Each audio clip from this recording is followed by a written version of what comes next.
Good morning. Welcome and thank you to everyone here today for the Safeguarding Overview and Scrutiny Committee.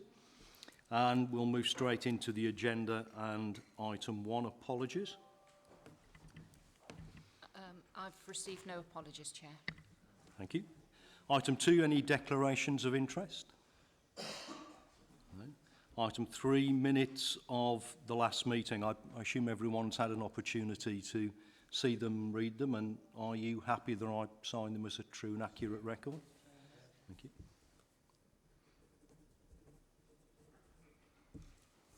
Thank you.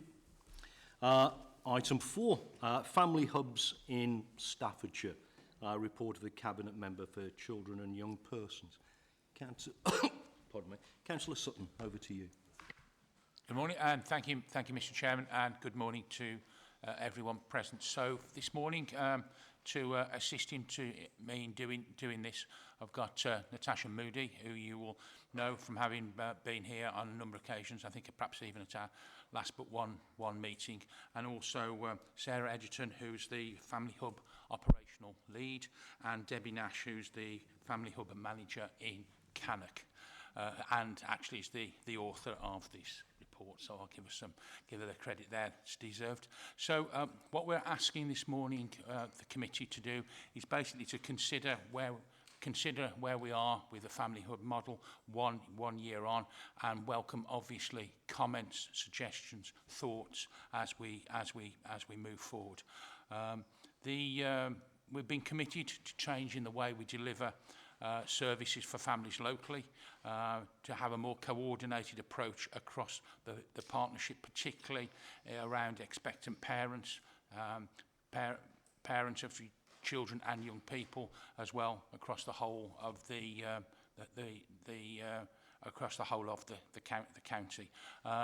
Very recently, we went out to consultation to change the name of the children's centres to family hubs, something that statutory that we need and we are required to do, and details of that are included within the report.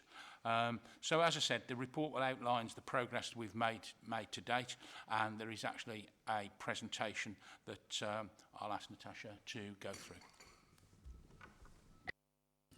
Thanks, Mark, and morning, everybody. So hopefully today we're just going to give you a bit of an overview on where we've got to. So we came and spoke to you last year about the implementation of the Family Hub model in Staffordshire. Actually, I can't believe how quickly a year's gone by, so we thought it might be worthwhile coming back and just letting you know about the progress that's been made, and also telling you a bit more about the plans for the coming year so that actually we can keep ourselves on track. So when we came to speak to you last time, we talked about the fact that the Family Hub model were really a vehicle for helping us to deliver the early help strategy. And the early help strategy was launched in January officially.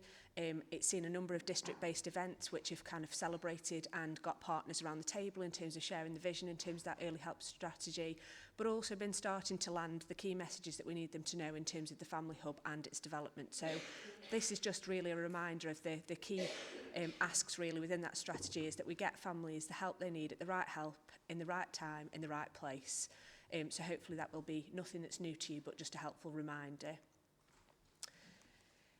What we thought it might be helpful to do is just remind you that actually as a system, Staffordshire was not necessarily funded to be a family hub area. So there were 75 local authorities that benefited from funding nationally. There were further 25 areas that were celebrated as areas where they did some work on digital and system maturity as part of the Family Hub model, but actually Staffordshire didn't benefit from any of that funding, but actually deemed that it was such an important aspect of the support that parents would need that we ought to do it anyway. So we've reconfigured the services and the support that we provide to deliver the Family Hub model, and been working very closely with partners over the last 12 months to make sure that we can implement this. The requirements of it, having spoken to local authorities who are part of it, are that they are very heavily focused on systems and processes, and actually maybe we've had a little bit more freedom to act in terms of galvanising some of that partnership action that might be needed.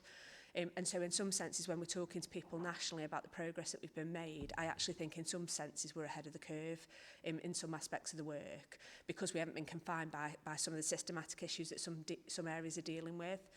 So really the family hubs are meant to be a way of bringing together that early help strategy that we talked to you about last time and making sure we build from the family being at the centre to all of those networks of community support that might exist outside of them.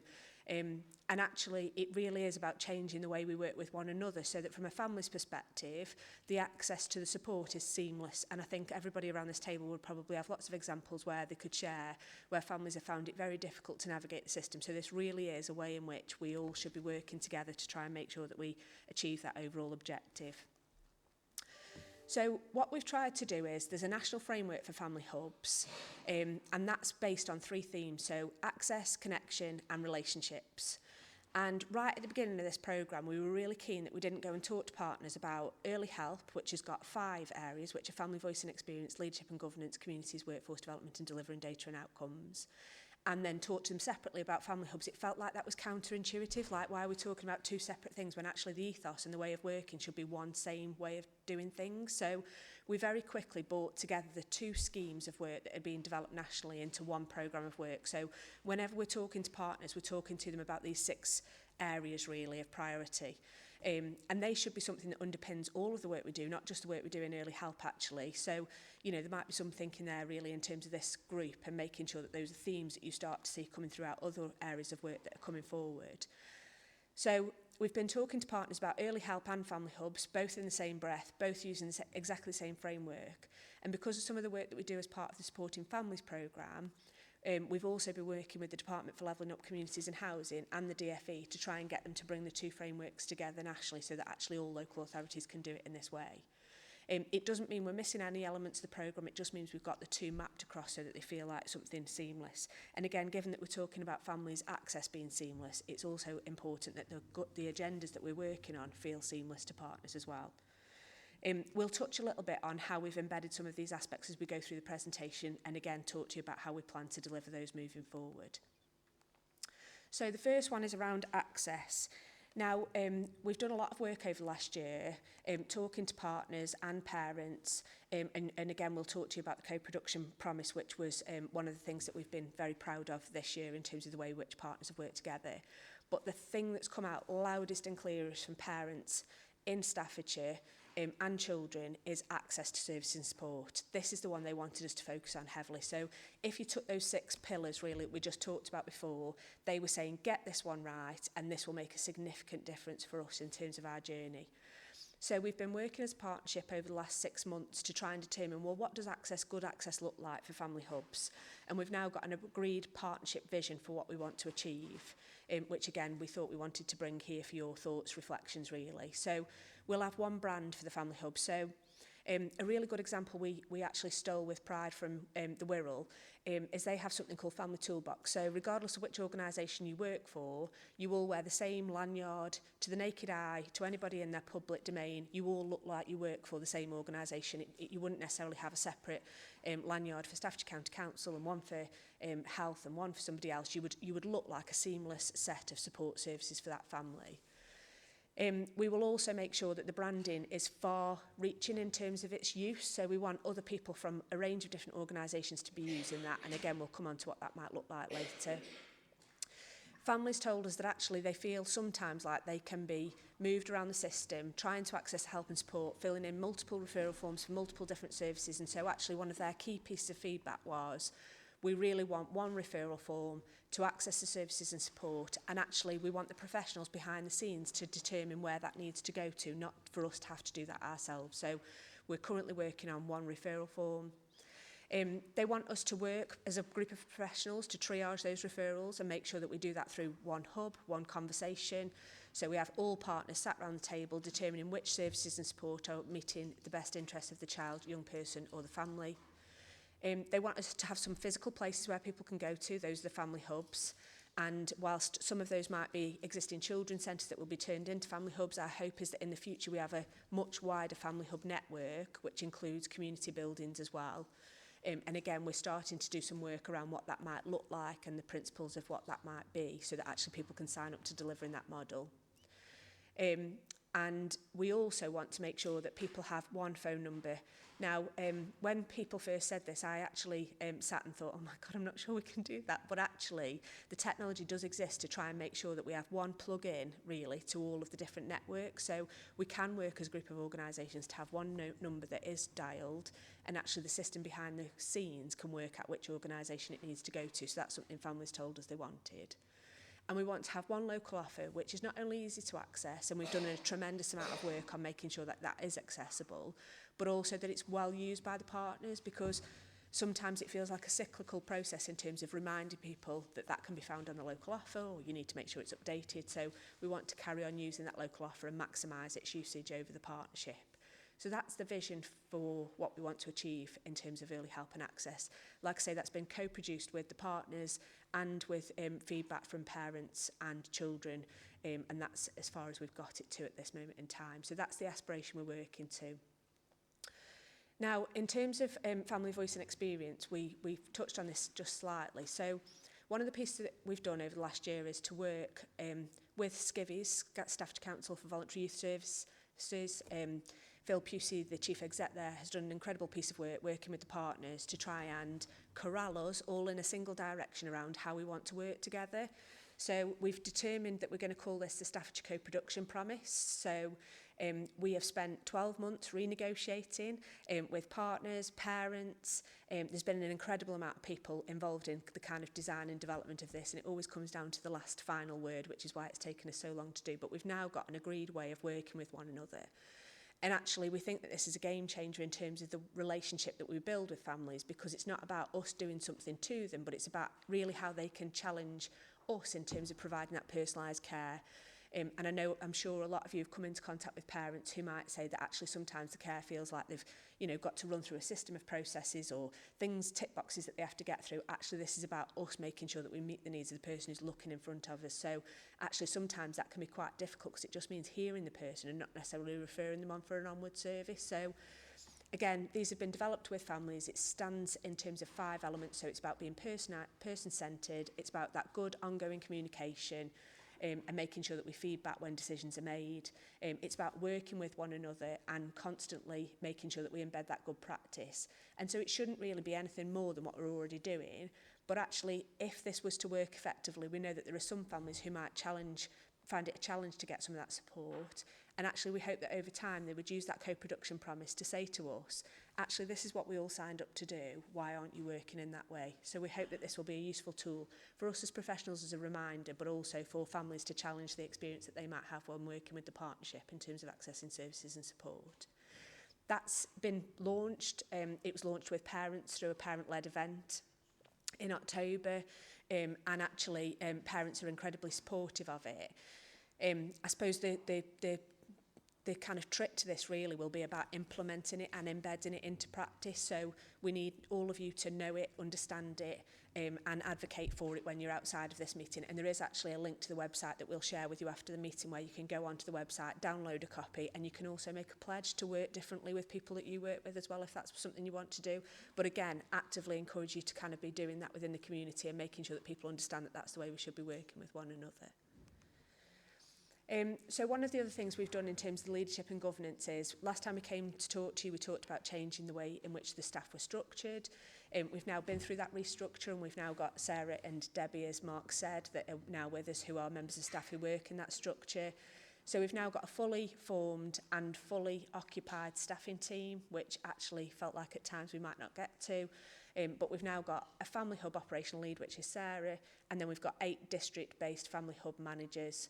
And I have to say, all of the teams are starting to come together, and there's an incredible amount of work that I think is needed to make sure that we're all kind of pointing in the same direction and working in the same way.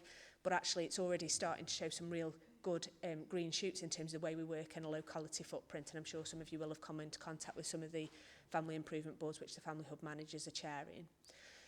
At the same time, that leadership team have also taken on responsibility for some new functions. So one of the things that they've started to do is take an active role in the Early Years Forum. So again, as time kind of goes on, we're hoping that we see that team starting to do much more on behalf of the partnership, but also the partnership starting to put their resources and staff in around this model, because actually we shouldn't be doing it as a single organisation. We should be doing it much more as a partnership.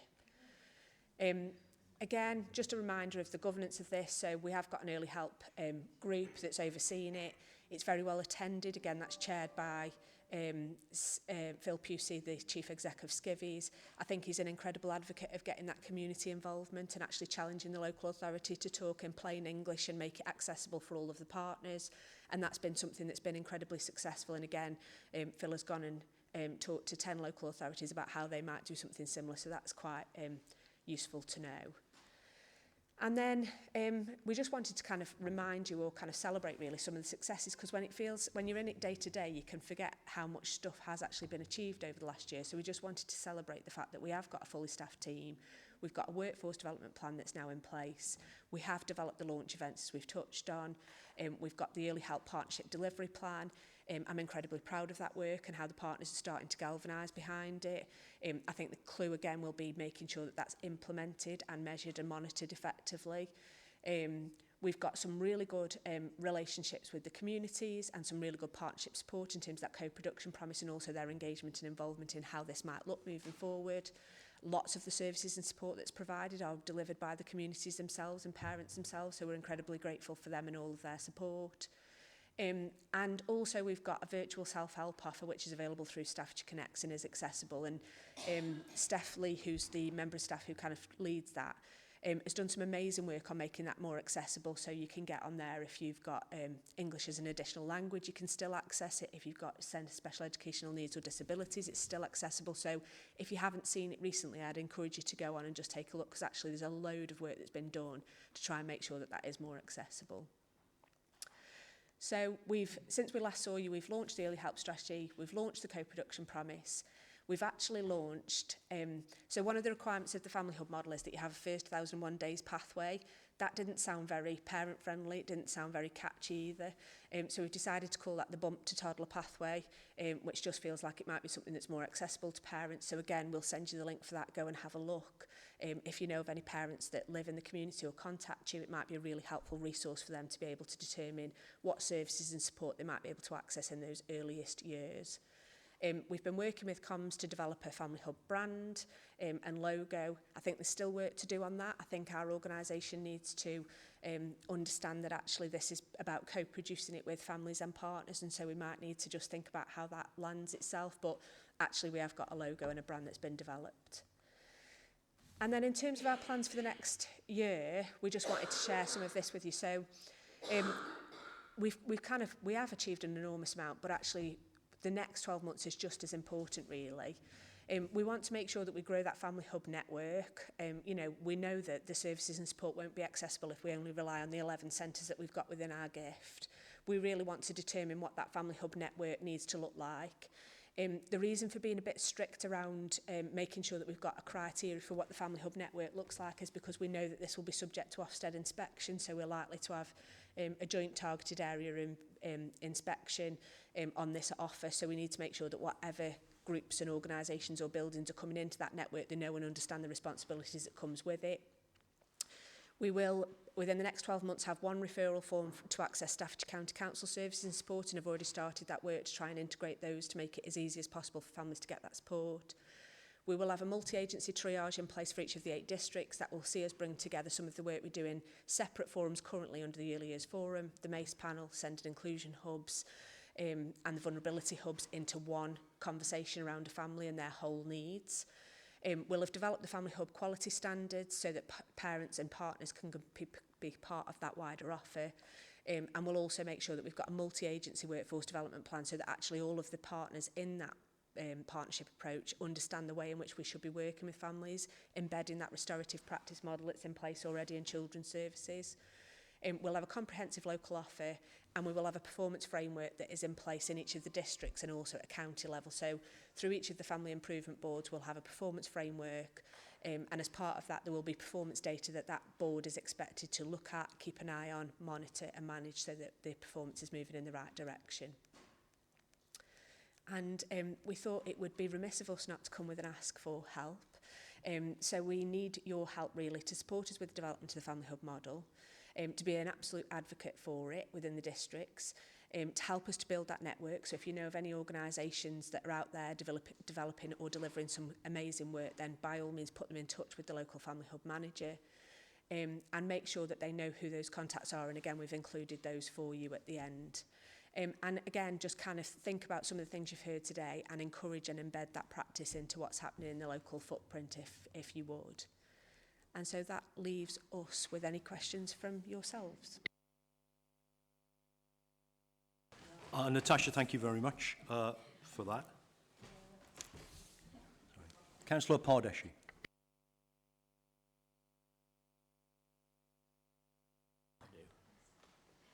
Thank you. Can I just ask, in terms of the two quick questions that I've got, I would have found it helpful to have had a list of where these family hubs are going to be or are. And if I got a bit distracted, so I might have missed it, so forgive me. In terms of access, for the location of the family hubs, I'm thinking literally of access to public transport or whatever, whether our family hubs are accessible in that respect.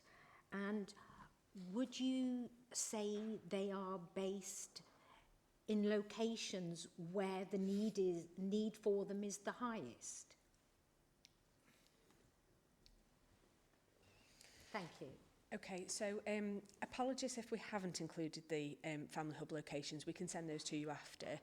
So there's one in each district, and there are two in some districts where the level of need is greatest. So, for example, Tamworth, Newcastle, Stafford, East Staffs. Yeah, so there's two in some districts and one in others.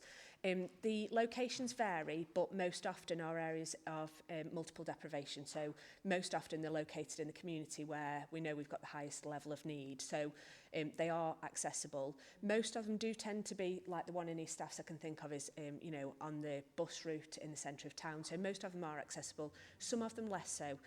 So for example, if you go to the one up in Mary Hill in Kidsgrove, that is very accessible by the local community, not so much for somebody kind of travelling outside of the area. And I think that's one of the reasons why we need to maximise the use of the Family Hub networks, because we know we've got some great community assets and resources, so like Wins Hill Community Resource Centre, which would make an absolutely fantastic family hub as part of that network. But actually we need to work with them to make sure that actually we can bring them in as part of the network so that we have got a real fabric of opportunities for people to access within that local community. So that is the aspiration, and we'll certainly circulate the details after. Thank you for that. I suppose just a couple of things, really. We feel like it, sort of 12 months in, it feels like we're moving in the right direction. It also feels like it's the right thing to do. I think there's no getting away from the fact, though, it's hugely ambitious, isn't it, given where perhaps we've been previously. I'm really pleased to see that we've got a single telephone number. I think most concerns that we hear is that people want to contact people on the telephone and they want to speak to someone. I also think it's encouraging to hear that we have some form of triage happening within them. I suppose the first of my questions really would be that given the huge ambition of what we're trying to achieve, and when you put the hexagons up there right at the beginning, these things very often fail with that triage process, don't they? You know, how happy are we that we've got the right people doing that? Bear in mind, we have to find 8 lots of people, don't we? Not just one. When these things fail, this is normally where they fail, isn't it? You know, that it does require a great deal of knowledge, expertise, cajoling skills and various other things. How happy are we that that triage process, which must be critical to the success of it, is right at this present moment in time? So I feel fairly confident that we've got the people. So within each of the 8 districts at this moment in time, there is already an early years forum, there's already a MACE panel, there's already a Send and Inclusion Hub, and there's already a Vulnerability Hub. So 4 different, you know, approaches really to triaging and discussing families. What they don't do is look at that through a whole family lens. And what they do is come at it from their individual starting point. So, for example, the MACE panel is very much around child exploitation. So I think the key to this is bringing those panels and those expertise together so that actually you're not talking about one sibling in early years forum and another one in MACE panel and joining those dots together. So for me, I think the people are there. I think we've also learned an incredible amount by tackling it by a single issue about what works for different partners and professionals. So, for example, the Send and Inclusion Hub model, I think, has been incredibly successful because of the role that schools have played in leading and developing that. And actually what we don't want to do is destabilise that involvement. So we're not rushing to move to a single hub in all 8 districts in 12 months. We're saying, actually help us to determine what are the things that you think have been most successful, what are the things that you think we could get better at, and actually let's take a step towards moving that forward. So we've already been working with partners and we've agreed that we will look at Stafford first. And we've agreed that we will try and take the steps towards implementing that so that we know, understand and learn from that process and can make sure that actually we don't fail at the first hurdle. So I think it's one of those ones that we are very consciously aware of in terms of the impact it could have if we don't get it right. And so we are being very cautious about how we implement it successfully. I think that's really encouraging to hear that. I just wonder, is it possible to get the co-production slide back up?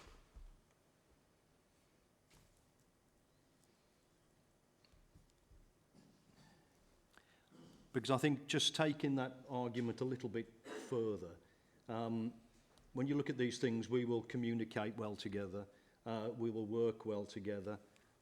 There isn't a great history in any organisations either that when we try to pull these things together, that, you know, when things go wrong, we often hear it's because of a lack of communication.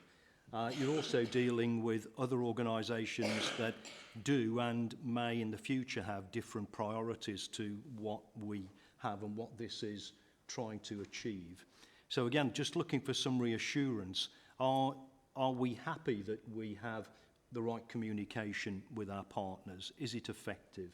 Are we working well together? And the green one there, we will be consistently good in our practice.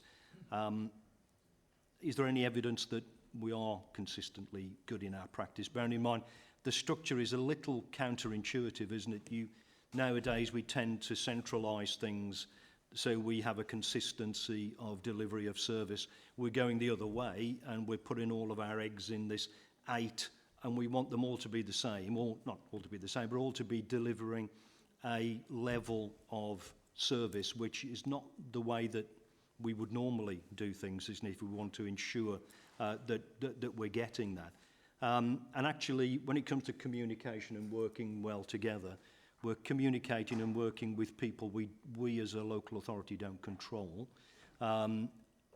Is there any issues around that? I think going back to the fact this isn't a criticism, and actually setting it up without any finance is, you know, worthy of note, and you should be commended for that. But we just don't want to see it fail. It's too important for it to fail. And the omens aren't necessarily good when it comes to how we communicate with other agencies and how we work together, particularly when those agencies might have different priorities to us.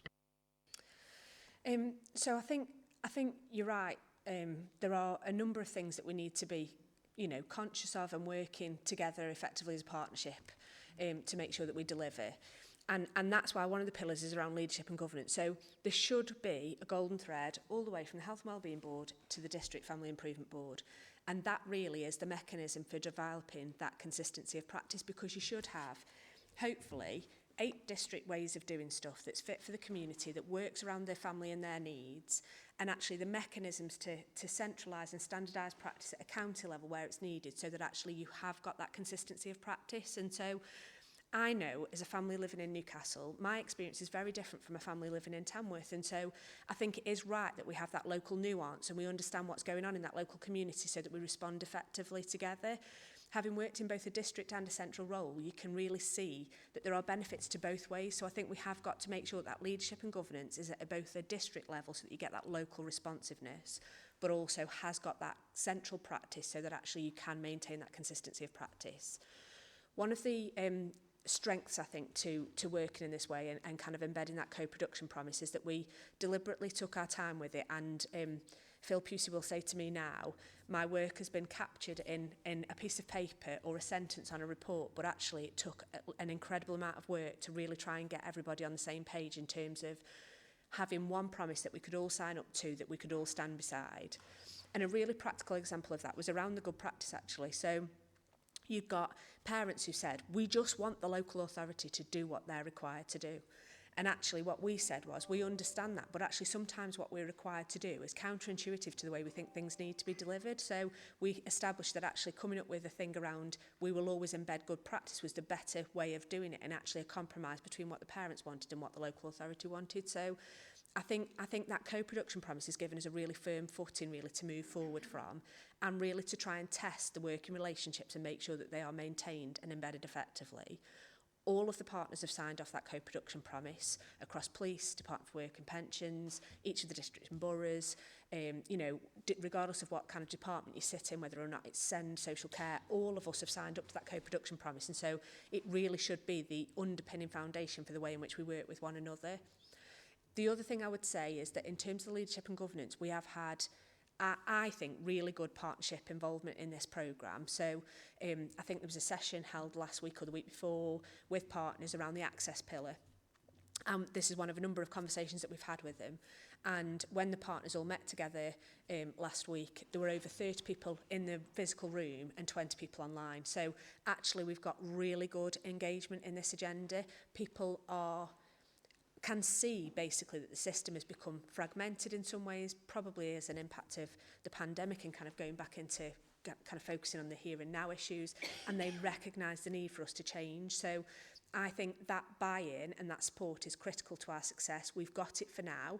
I think we have to maintain it, and I think we need to have those discussions and that challenge when actually it doesn't happen.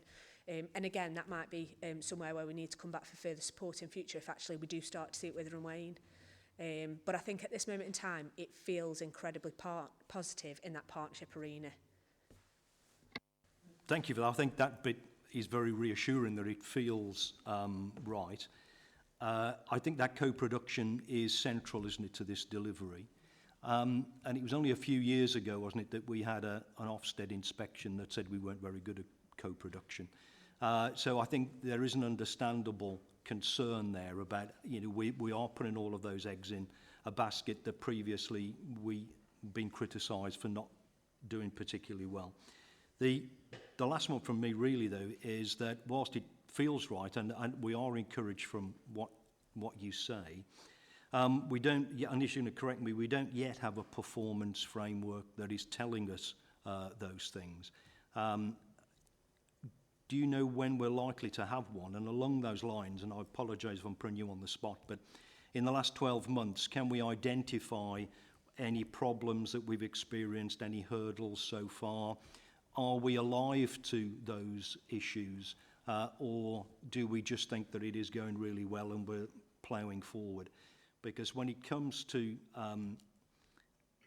co-production and learning lessons, particularly from the way that we move forward there, that does need some real skills in looking internally at yourself and what you do, and having some difficult conversations, doesn't it? And I just feel slightly uncomfortable that we don't yet have a performance framework that is giving us some more reassurance, some practical reassurance that we are moving in the right direction. Yeah, so we do have a performance framework. I suppose what we don't have is the evidence of impact. It's still too early, I think, to be able to say, actually, that performance framework is A, moving in the right direction, or B, not. So each locality's got their own performance framework, and then we've got a county view that pulls it all together. So we have got that in place. What we can't tell you is the trajectory currently, but I would hope that in 12 months' time, we would be able to demonstrate how that was working or not. So that's the first thing in terms of assurance. I think in terms of assuring ourselves in terms of that buy-in and support for the model, the fact that we had, you know, again, frequent attendance, but also partners buying into and celebrating the launch of these events. I mean, 300 parents at the venue to launch the co-production promise, I think is, again, testament to the goodwill that's in place. I think we do monitor the risks, so on every family improvement board that you go to, there will be stuff that hopefully is discussed and issues that are raised and brought to that group, and we have a risk register process that we use. That risk register runs throughout the whole organisation and the partnership board, so that is something that we use regularly to monitor and manage risks and make sure that we've got the right and corrective mitigating action in place so that actually we are alive to things that might not be going the way we need them to. Thank you for that. Councillor Burnett. My question was around the, I see that you've got a phone number and it says you can text to this phone number. Is there somebody there that actually answers this phone if you ring it? And how many hours a day is there someone there that someone can speak to if they need to in an urgent situation?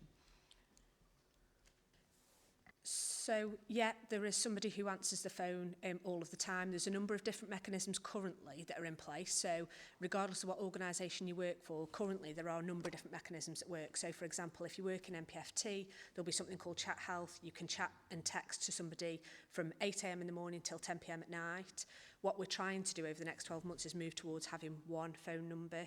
That number at the moment is manned office hours for Staffordshire County Council, but that again is part of the conversation working with families to understand, well, what are your needs and what does that need to look like?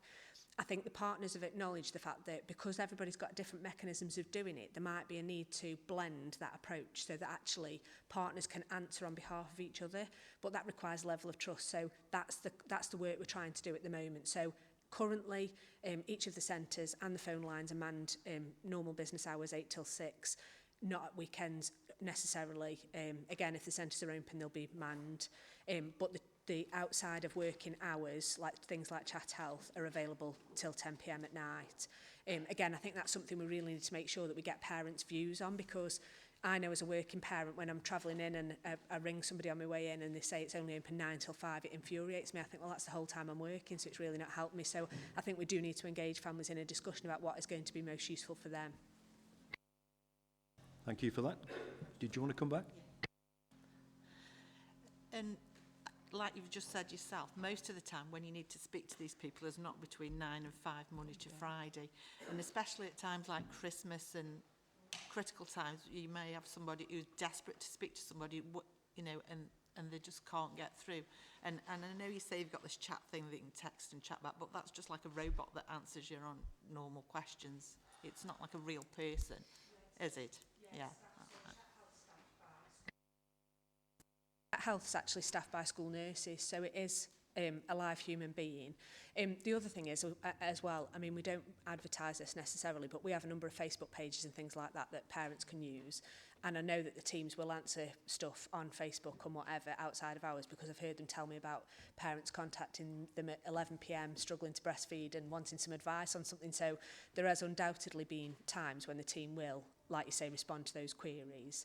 But again, I do think that it is something we need to be alive to, because I think the needs of families are changing so significantly that we need to adapt the approach to it.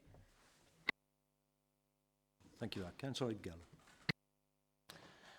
Thank you very much, Chairman, and thank you very much for your very report. It's really good, and I can't thank you enough, actually, for the work that you're doing on early help for families that need it.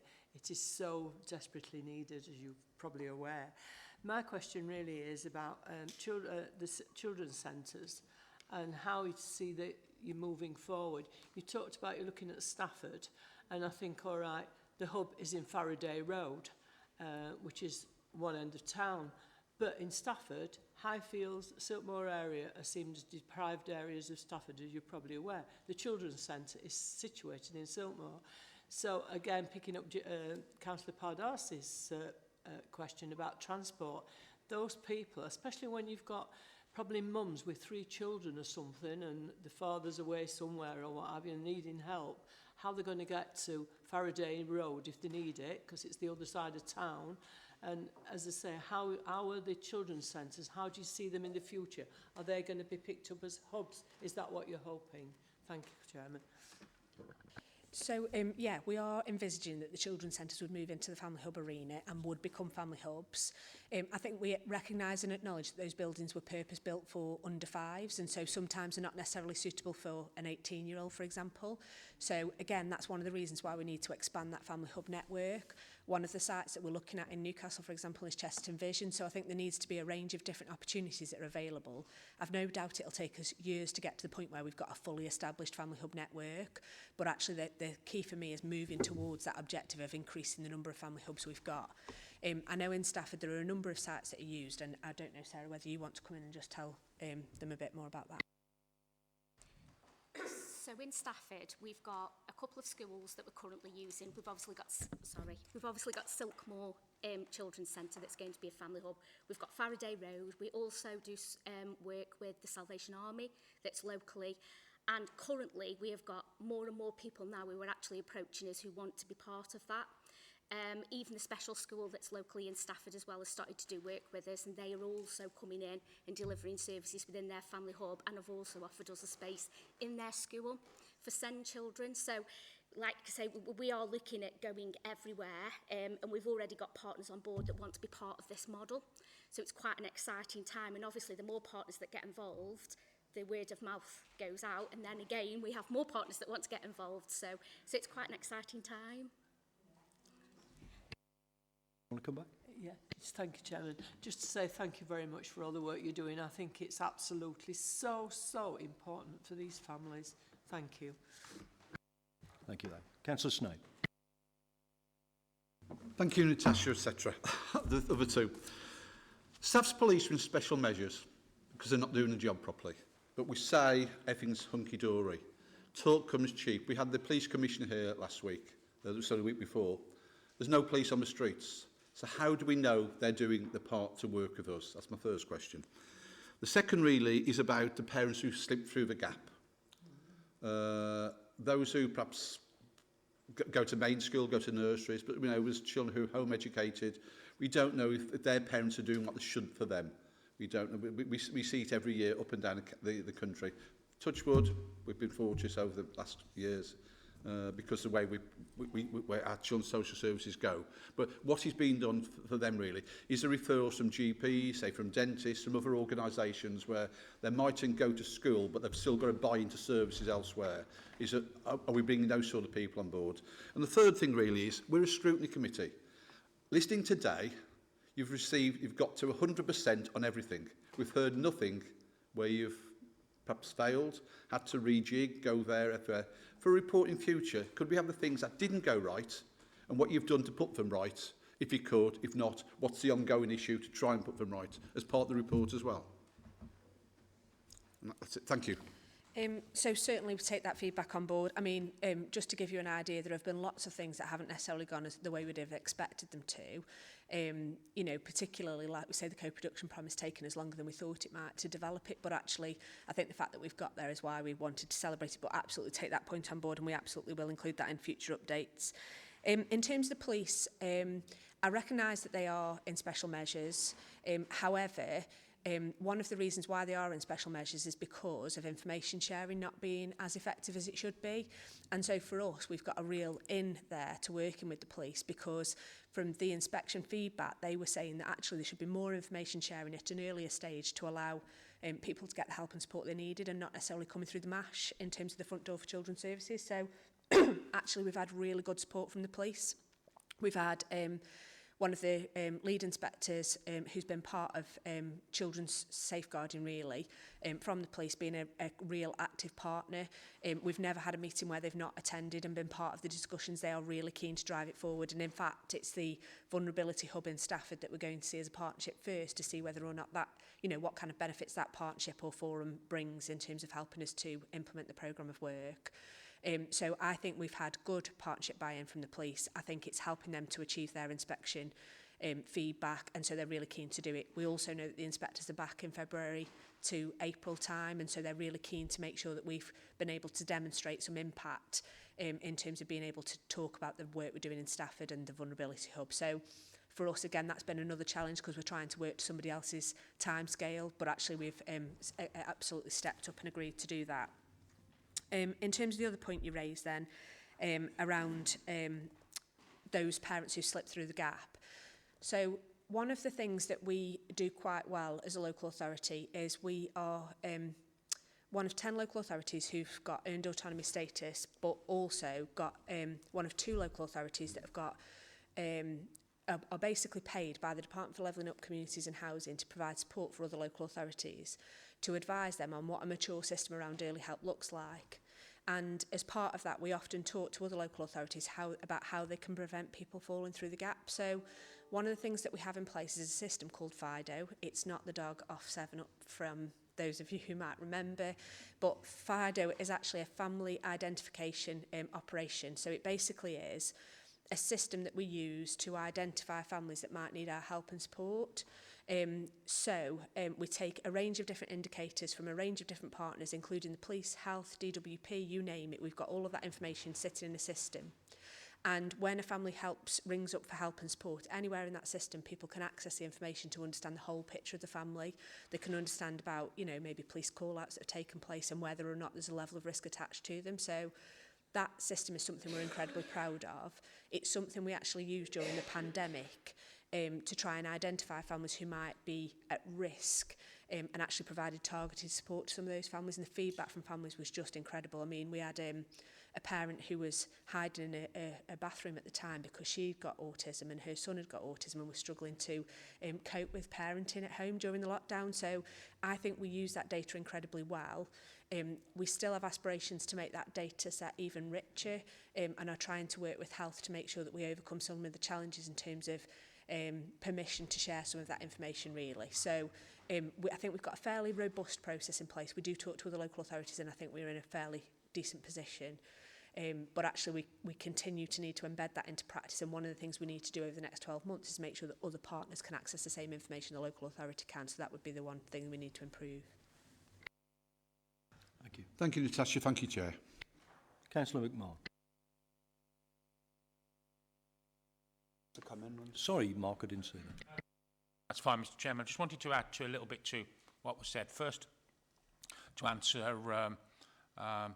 Councillor Edger's comment around children's centres. I've been very... You'll have gathered that, children's centres was that 0 to 5 generally, and the family hub is up to 19. And I've been, very mindful of the fact what we don't want to do is to water down in doing this, that stuff that we do around the 0 to 5s around children's centres, because that early start in life, a good start in life, is one of the council's priorities, and so it should be. So that's that in itself is an important point. And to answer on Councillor Snape's issues around falling through the gaps, I think one of the whole ethos about the early help is to try and help to prevent families falling through the gap, and also ensure that the first time that people come for help is when they come into statutory services, children in need or child protection, is to try and fill that beforehand, that sort of tier 1 and tier 2 level stuff before it gets escalated. Sorry. No, that's a good point. Thank you. Councillor McMahon. First, I'd just like to say that I think the passion you have for this is palpable, and that's to be commended. This is hugely ambitious, just taking up the chairman's points. And it's ambitious to the point where you need to be challenged about how doable it is. My first question is, why were we not one of the 75? Now, at the back of my mind is, do we have a history of agencies not really getting on particularly well with each other? I experienced this with mid-staffs. And as a result, they decided that we weren't going to be one of the 75. And because that gives us a realistic look in the mirror to see what the challenge looks like.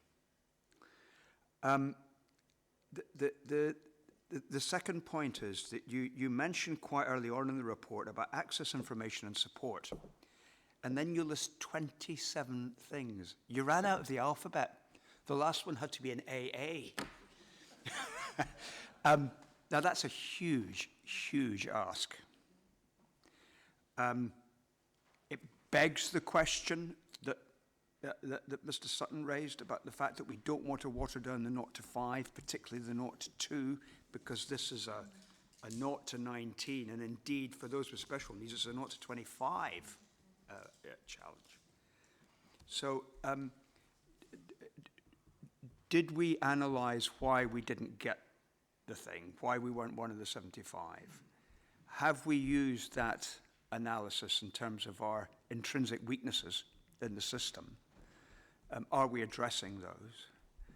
Are we entirely sure that we're giving the conception to 2-year-old, the first 1,000 days, the full merit it deserves, even though this is a much, much bigger piece? How can we be sure that we're going to give all 27 justice? I mean, one of the things in there is about nutrition and all the rest of it, which is a passion of mine. And I can see that easily going to the wall because there are other bigger things to get in place. And the final point in this question is, what are we doing in terms of agencies getting on better and being able to share with each other? It takes something quite innovative, I think. And it's not simply it's not simply getting around a table saying we must be better at this. There needs to be other ways of doing it. And I wonder whether we ought to do things like co-opt people from different agencies into the county council, vice versa, and do it across the piece, and do joint pieces of work together such that we begin to really understand each other's culture. That's the first question, all that bit. The second question, which is a bit more straightforward, is that I thought this business of the predictive analysis that you describe, and I'd like to unpick that. What do you mean? Is it the autism case that you described during lockdown in terms of an individual family, or is it a predictive analysis about the community at large? And if it's the former, I would expect that.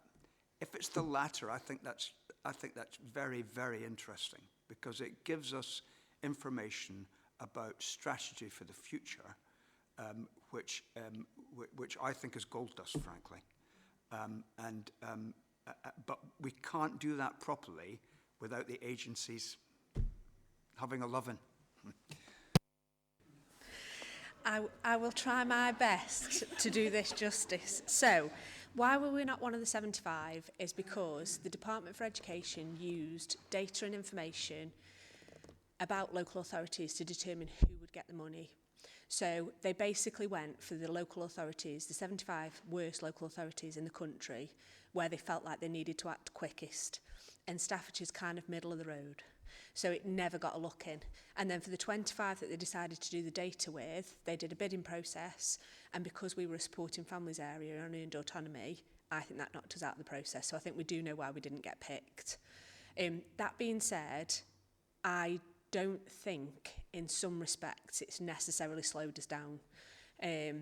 Because actually the Supporting Families programme has been a bit of a lifeline really in terms of the funding that we get for that programme and the way it's been able to be used to embed early help and the Family Hub agenda. So that's the first one.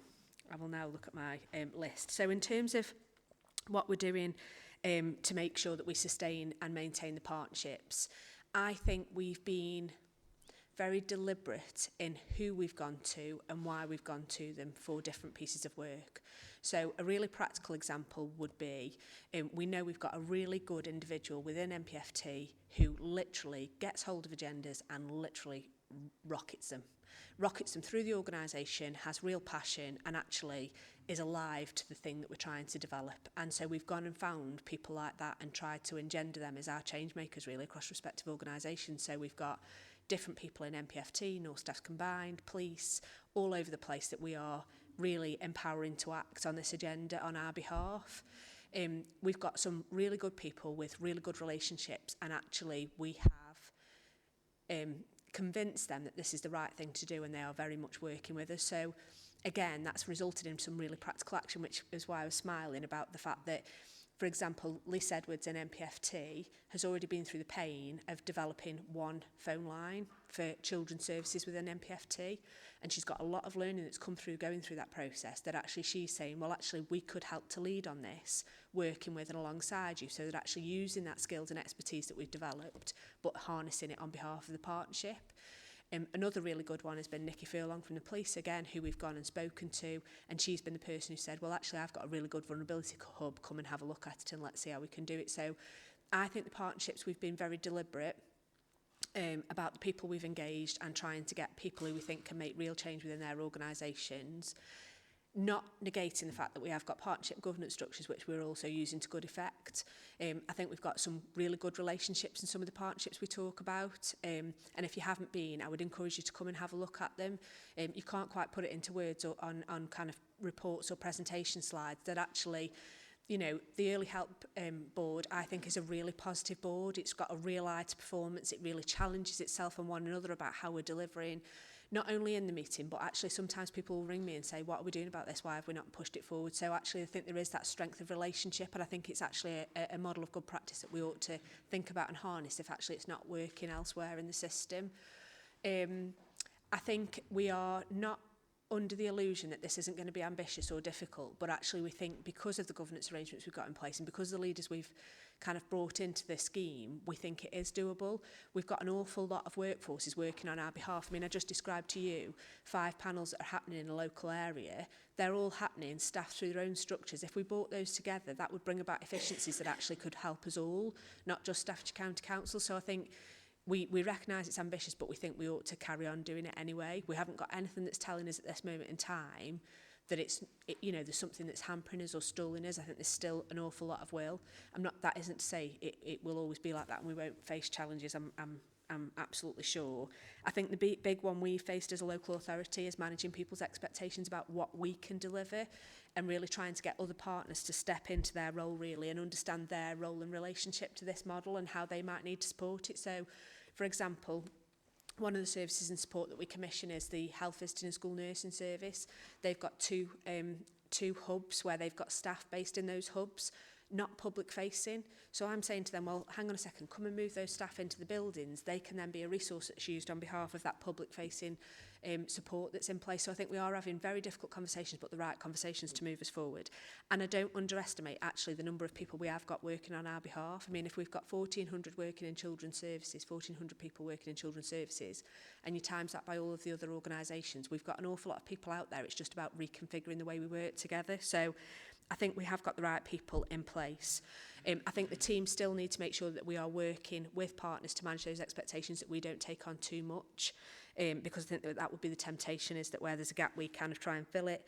I think in terms of watering down the early years offer, I feel like we've got enough people in that structure who know and understand early years, and also my role as a leader in terms of leading the early years agenda on behalf of the council means that I've got a vested interest in not watering that down. I recognise the importance of it. I recognise, you know, why we wouldn't want to lose that. So we are absolutely maintaining that focus, but I think it is something we all need to continue to keep an eye to.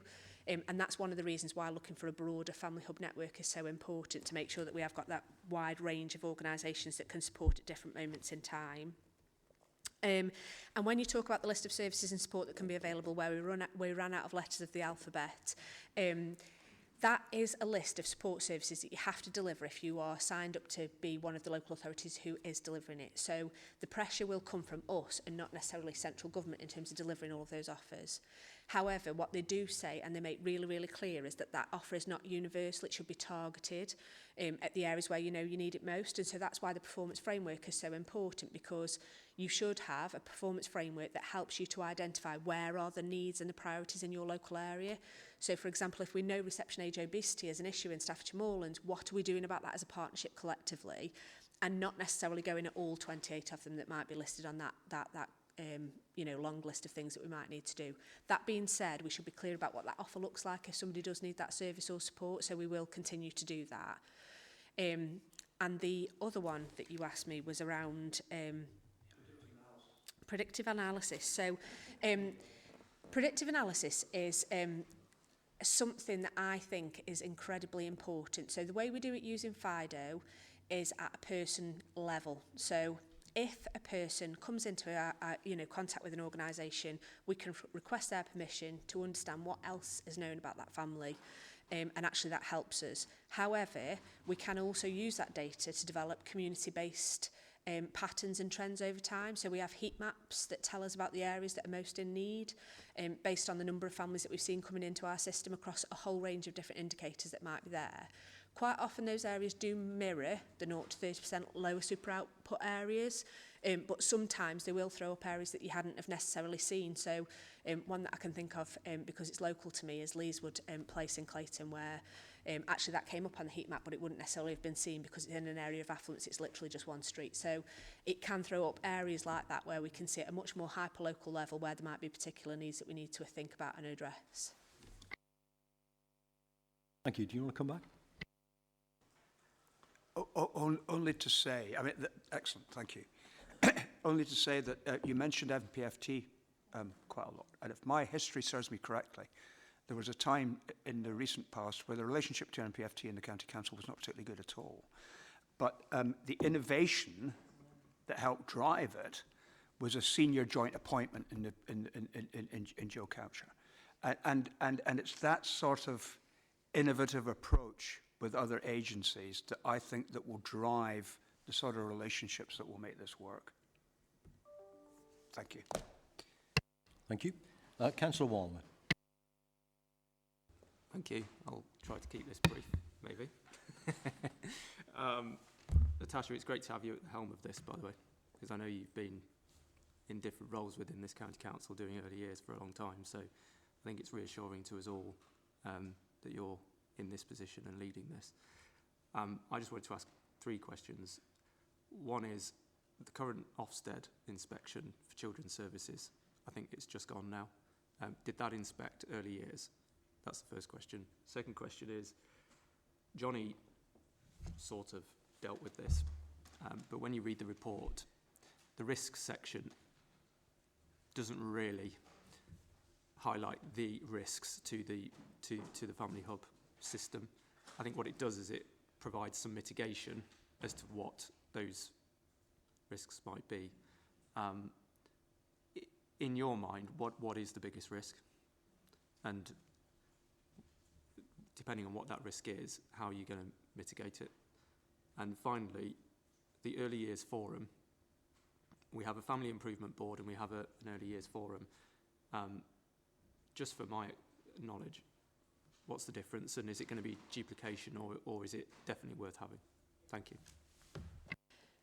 Okay, so I'll go reverse if that's okay. So Early Years Forum is basically a professional group of people who come together to discuss the needs of a child who is 0 to 5, where we think there might be developmental delay or suspected special educational needs and disability. And so they will try and problem solve or make sure the right action is taken to make sure that the needs of the child can be met and addressed. Whereas the Family Improvement Board is a partnership of people within the local community who might have an interest or a role to play in terms of driving forward positive outcomes for children and young people more generally. And so it might include people like, I think, Ian North, who I'm sure you'll be aware of. So it will include people like that within the community who actually will be looking at the performance data of that local area, determining what we think the priorities need to be, and then making a plan of action to make sure that actually that can be driven forward across the partnership. So I think there is a need for both. Whether or not you need a separate Early Years Forum, separate panel for MACE, SEND inclusion and all the other things is another thing, and I think that's the bit we need to try and bring together better. Not only because it will hopefully bring together a range of professionals to talk about a whole family's needs, but also because I'm not sure it's efficient as running so many separate panels. So that's the first one. The second one around risk. I think for me, the biggest risk that we have at the moment is managing people's expectations about what we can deliver and when. So I think the aspiration and the model of working is undoubtedly the right thing to do. I think it will take us a number of years to do this. I think we've made positive progress in year 1. I hope we do the same in year 2. But actually, I think we just need to keep a mind to the fact that we are a very small team and we are trying to influence a very big partnership and group of people who work on behalf of children's services more generally across that broader sense of partnership. So for me, that remains the biggest challenge. That being said, we've got a really good staff team with a really broad range of skills that actually are starting to show real promise in terms of getting into those roles and managing those expectations. So I hope that that will stand us in good stead. Again, I'm more than happy if it helps to kind of share with you the risks and mitigating actions maybe for the top 3 or 4 that we might have, so that people can see sight of that. And again, if it gives you any cause for concern, you can always come back to us. And I think the third one was in relation to Ofsted. So the recent inspection of local authority children's services does not focus specifically on early years. It focuses more on children who need our help and protection, so those who might come into children's services, children's social care, sorry. However, there are a number of JTI inspections, which are joint targeted area inspections, which are run by Ofsted, CQC, HMIC, all kinds of different organisations, and they tend to focus on something more nuanced and specific in a partnership arena. One of the themes that they can look at is early help, and I would expect that to focus on early years as well as other aspects of early help. Thank you. Did you want to come back? I don't know. Councillor Wilcox. Thank you, Chairman. Thank you, Natasha. Just a couple of 3 questions from myself. First of all, so 18 months ago, these 75 local authorities obviously were created with these hubs. And I think I heard you mention the fact that there was some sharing of practices with some of those. I just wonder whether there is a formal mechanism. Local government sectors have in the past not been brilliant at sharing information with the local authorities, and I just wondered whether there was an opportunity. Is there a portal or a forum in which good practices, and those practices that perhaps are not working, can be shared more widely with local authorities who are perhaps not part of the 75 in the scheme? Because obviously the 75 that have been pilot areas will have some reporting mechanism that they'll be going back to government with. So that's the first question, how we make sure we're not missing any tricks that maybe other authorities are better at. Secondly, we talk about the performance framework for the hubs and I assume the accountability comes back to the main board. And I just wondered if we're in a situation where some of those hubs are not hitting their performance indicators or have issues, what the mechanism will be to sort of early intervention in there to make sure that they don't fall further behind in that area. And then finally, I think the messaging, the engagement with local groups and volunteers, organisations in our districts and boroughs, it can become a minefield because there's so many different organisations doing different parts of this sort of work that you're trying to encapsulate. I just wonder what the messaging is and what the sort of, how has the communication been put out to the district and boroughs to make sure that they actually get on board with this and sign up and become sort of ambassadors and champions in their own particular area. Thank you, Chairman. Okay, so the first one is, so the mechanism to share information. So the government also invested at the same time as investing in the 75 in an organisation, the Anna Freud Centre, to share and harness good practice, to really work with and alongside authorities, local authorities, to understand what would be, the learning that we could take from the system to actually advocate and support for some of that. So they do things like regional events, they've got access to knowledge hub type information where you can share stuff, and actually I know that Sarah and the team have accessed some of that help and support. So there is that mechanism. There's also regionally, family hubs were decided as a regional improvement plan priority. And so Coventry, on behalf of the region, have got a person who works in their organisation who's done a piece of work around self-assessing what different local authorities are good at and where we can start to connect local authorities up to share good practice around particular themes. So that's another mechanism of support we've got. But actually there is undoubtedly a lot of work that's coming through lots of different organisations because this piece of work really sits across multiple organisations. There's a lot of stuff that's coming through the Department for Health and Social Care, for example, where we can access that information about what we know and we're learning. And we've recently done a joint launch event at the Children and Young People's Programme Board launch event last week or the week before with Stoke around their developing model for the family hubs because they were one of the funded areas. So, yeah, we're taking the learning all of the time and trying to reflect that back into what we're doing. And I think that's where we've kind of gathered that actually from our intelligence that we aren't doing, you know, we're doing fairly well in this area. And, you know, when we spoke to Stoke, for example, they were saying that there was lots of things that we had done that actually they hadn't even thought of. So again, it is a really good forum to kind of gather some of that feedback. I also think it has helped to provoke some discussion around what we could be doing better again, so we continue to learn from some of that. The mechanisms to manage the local partnership if the performance plan isn't improving. So really, we rely on local partners to manage that plan, and then the chair of that board can attend the Early Help PBA group or the Early Years Advisory Board, and they can flag things that they think are coming down the track that aren't quite working well. That might cause the kind of county-wide board to try and do something differently. So an example of that was the work that was initiated actually off the back of Better Health Staffordshire. So the districts and boroughs quite often would see that reception age obesity was coming up high in each of the districts, and they were saying, well, what do you want us to do about that? We're really struggling, we don't know what the answer is, what could it look like? They fed that up to the Early Years Advisory Board, and at the time, Karen Coker, member of staff in the team, decided that actually she'd have a look at what was going on, and at the time, National Health Service were doing some stuff around whole system approach to obesity, and so she took that through the Health and Wellbeing Board and tried to galvanise support for us to implement that approach. So often what will happen is there'll be that kind of escalation up the system, and we'll try and do something differently in terms of adapting the approach that we might take.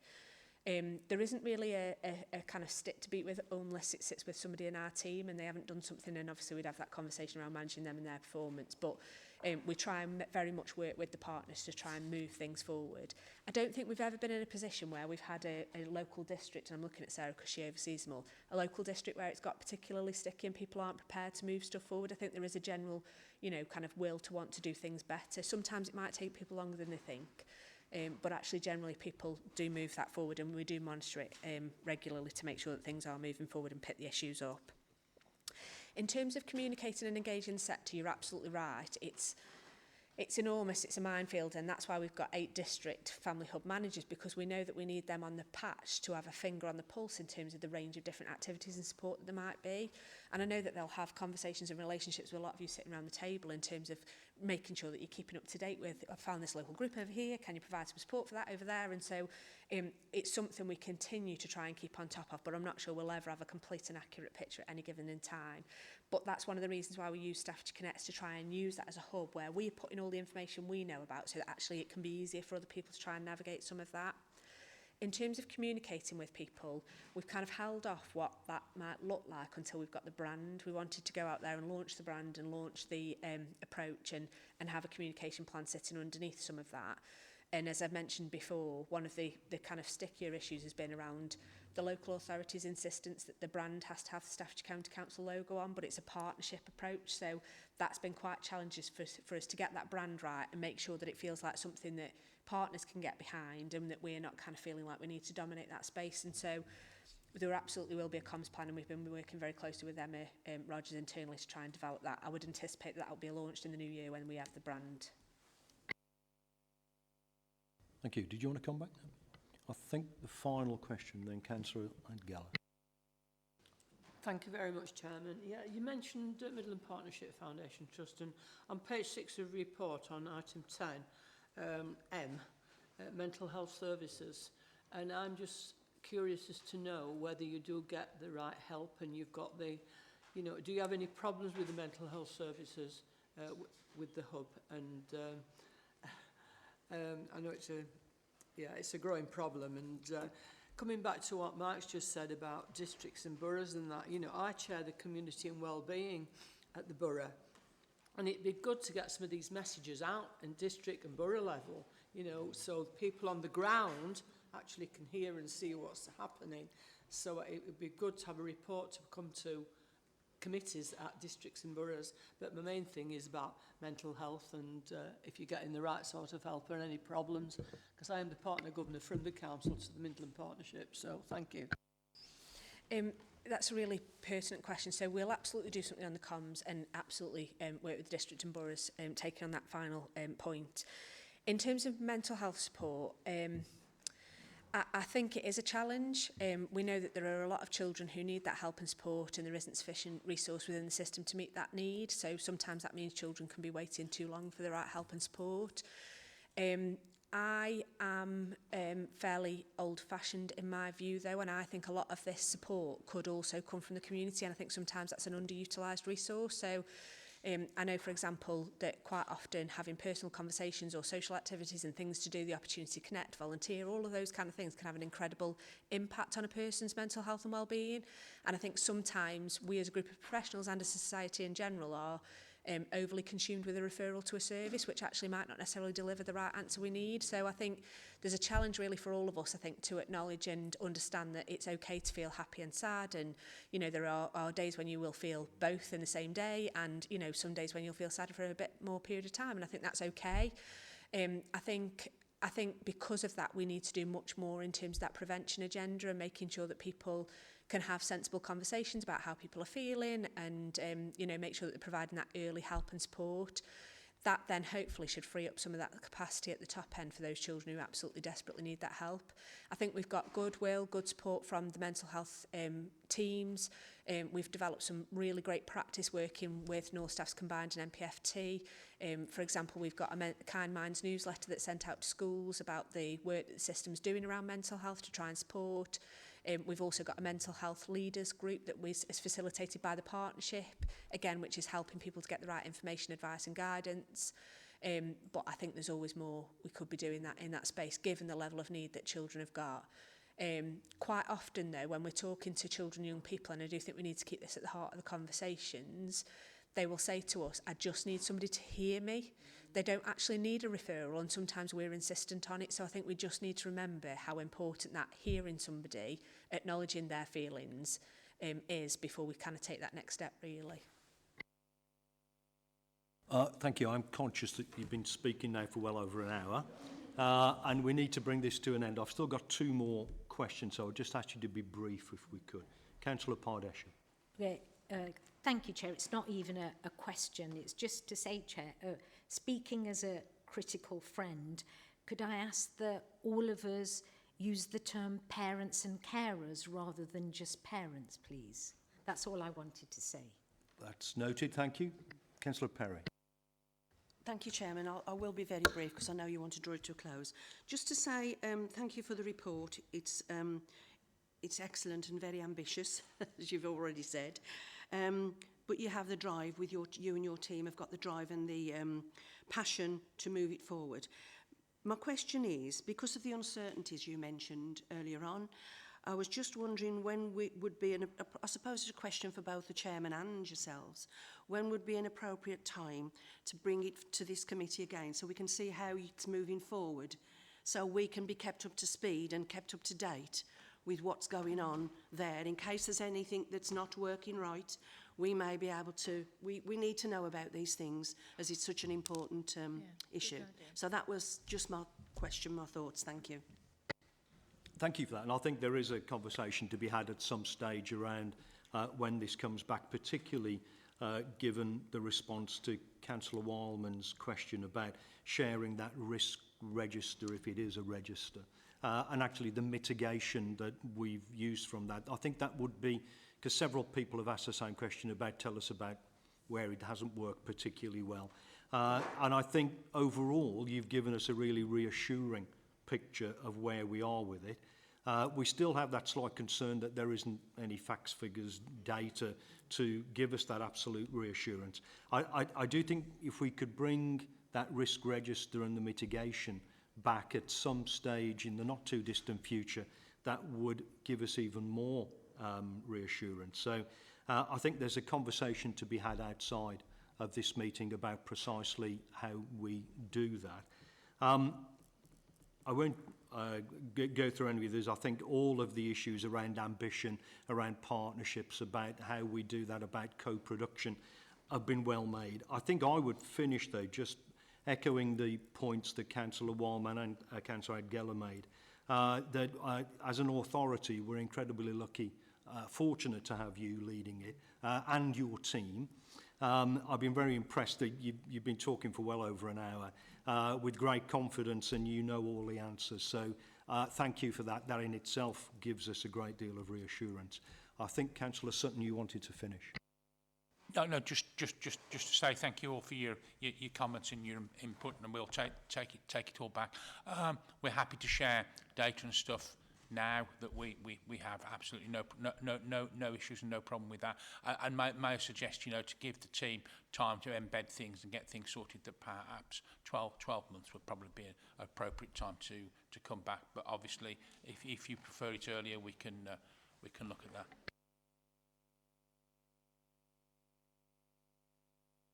I do. I think maybe let's have a look at the risk register first to see whether we're alarmed by it. I don't know if that's the right phrase. That might dictate quite when. And also then it's about diaries. As we well know, these committees are full of a whole host of reports. And it is about not only when we want it, it's about when we can fit it in, of course. So I promise to take that away, and we'll look at that, and we'll come up with the most appropriate data about feeding that back in. But again, a huge thank you to all of the team. I don't know if people just want a very quick comfort break, and then we'll move into the next one. So if I could just ask people, 5-6 minutes, if you want a coffee, just stretch your legs, and then we'll be back for 25 past.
Okay, thank you for that. If we could make a start. I could do with a gavel, couldn't I? You know, yeah. Item 5, I just welcome Councillor Wilson, Trish Caldwell and Catherine Mann to the second part of this meeting. And item 5, trading standards, including vaping safeguard concerns. Councillor Wilson, did you want to open?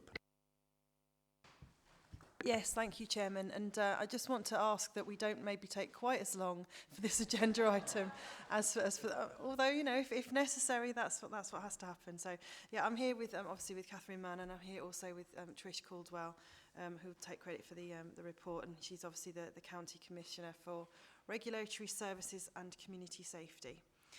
So, today's presentation that you'll see is going to highlight two specific aspects of the work that we do within the Trading Standards team for Overview and Scrutiny Committee members today.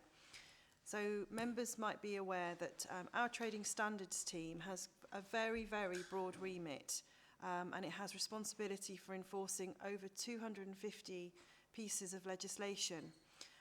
Their work is very, very varied. For example, in relation to food standards work, they ensure that ingredients in food are legal and correctly labelled, including allergens content.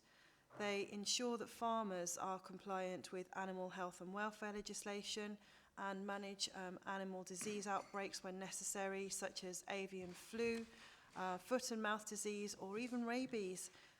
Thankfully, those cases are very, very rare in this country. Other aspects of their work include product safety, removing unsafe products from the marketplace, and they also ensure that fireworks are stored safely, and they also carry out petroleum checks. There's a lot of work that goes under the radar people aren't aware of. The team will check that retailers are not selling age-restricting goods to children.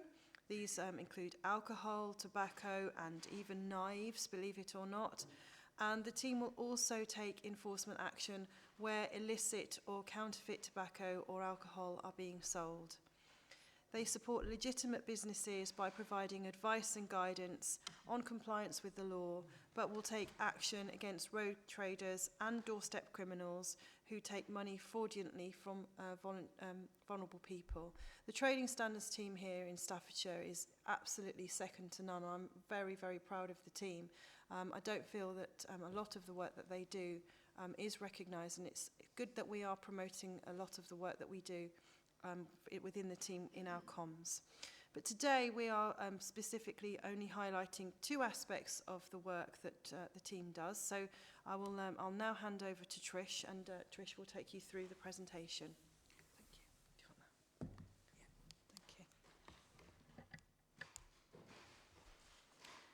Thank you.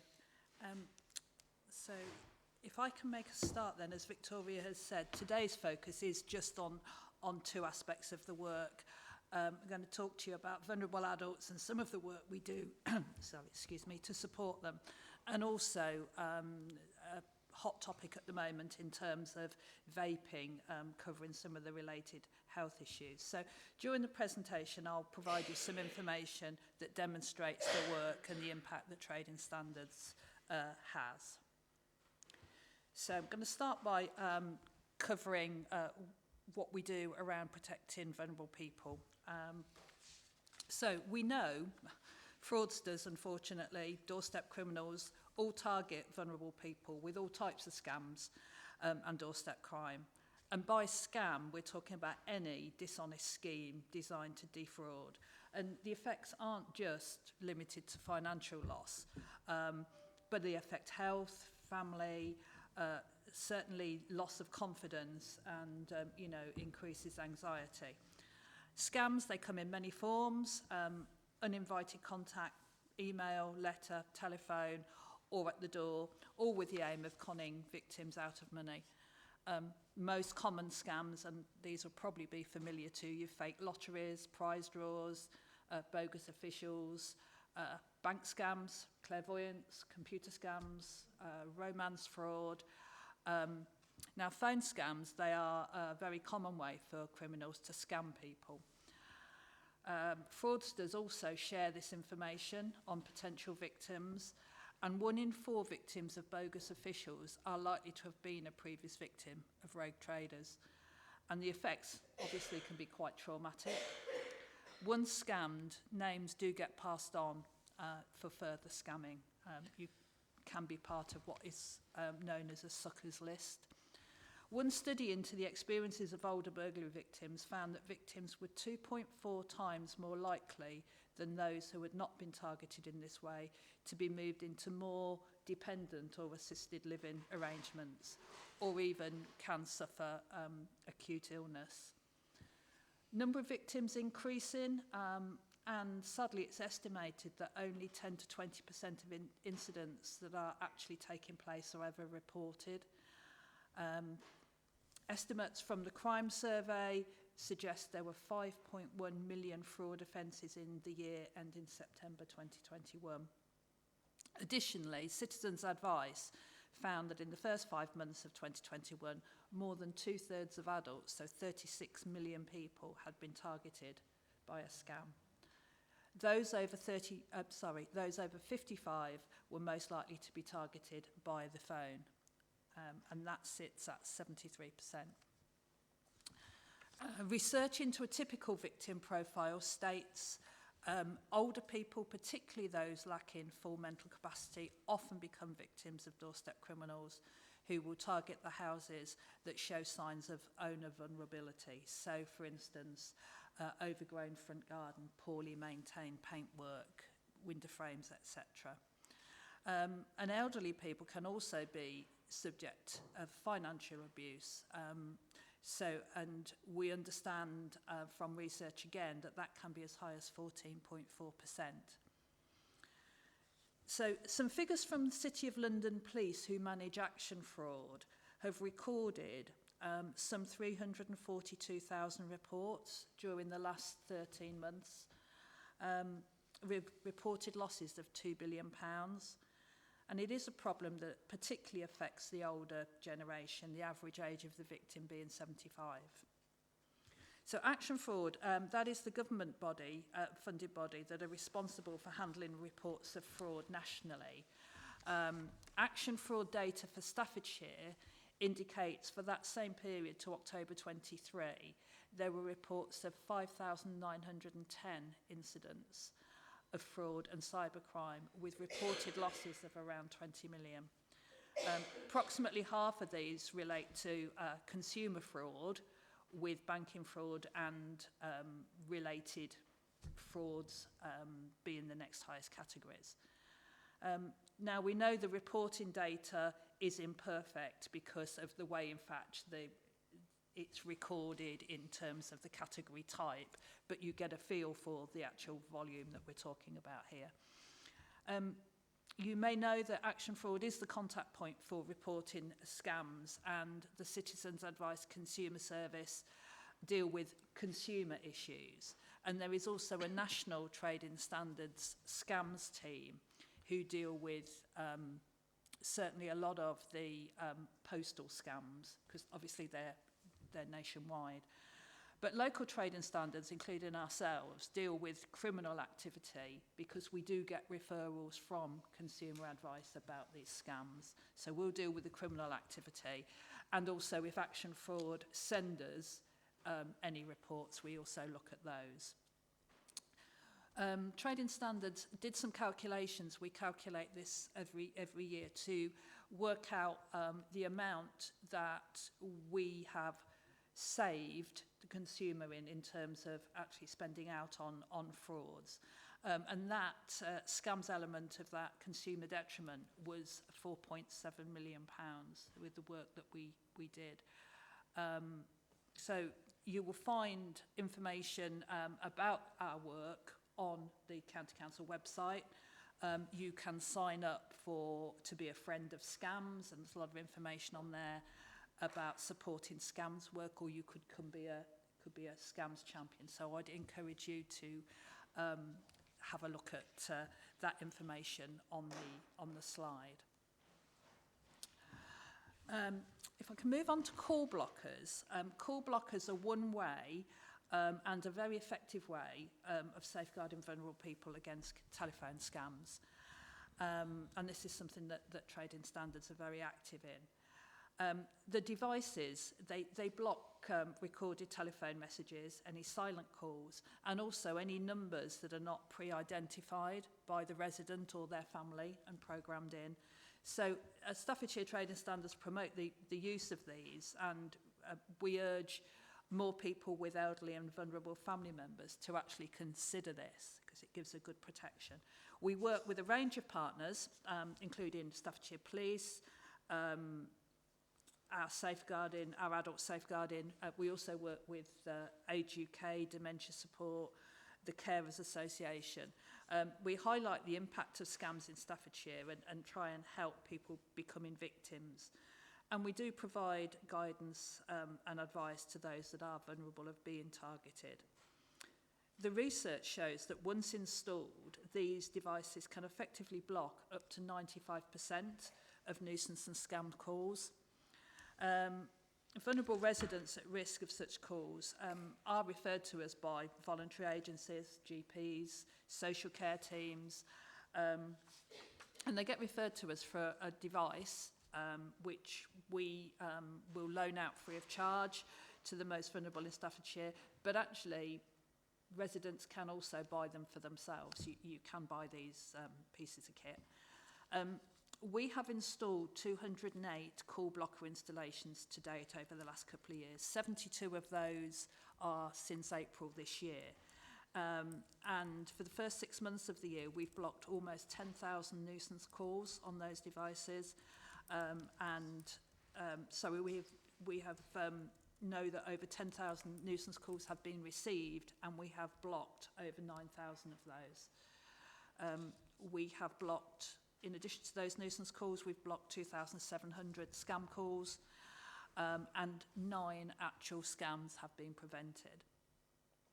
We calculated that over £74,000 worth of savings have been made for vulnerable people of Staffordshire, but also calculated the benefit in not spending on social care and NHS services of a further £44,000 to date. So that is £118,000 to date that we have prevented being spent unnecessarily. And in addition, the National Trading Standards Scams team have reported through to us 28 victims in Staffordshire. When we get these reports, we're then able to make contact with them and try and do further prevention, because, as you say, once you're on a list, you tend to remain on the list. I just want to very briefly now just talk to you about a case study, because I think this is just one example of some feedback we've had from a Staffordshire resident who's had a call blocker fitted. So this feedback came from Staffordshire Victims Gateway regarding a referral they'd received. The lady concerned had been a recent victim of quite a nasty violent robbery and was being supported by the Victims Gateway.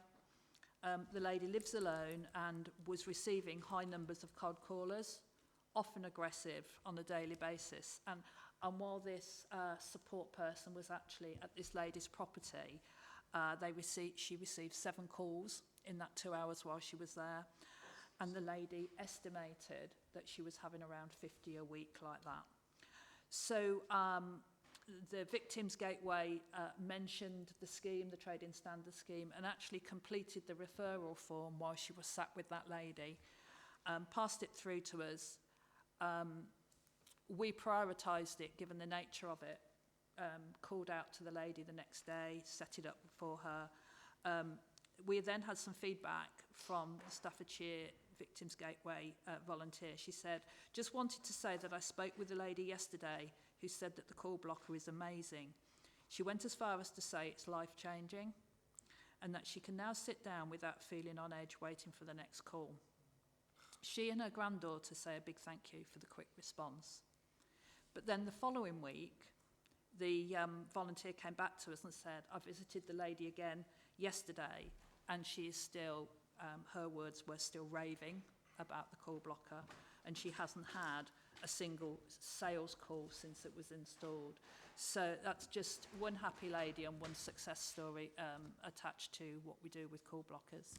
And, you know, very proud of the fact that we can make such a difference with something that is actually quite a small piece of equipment.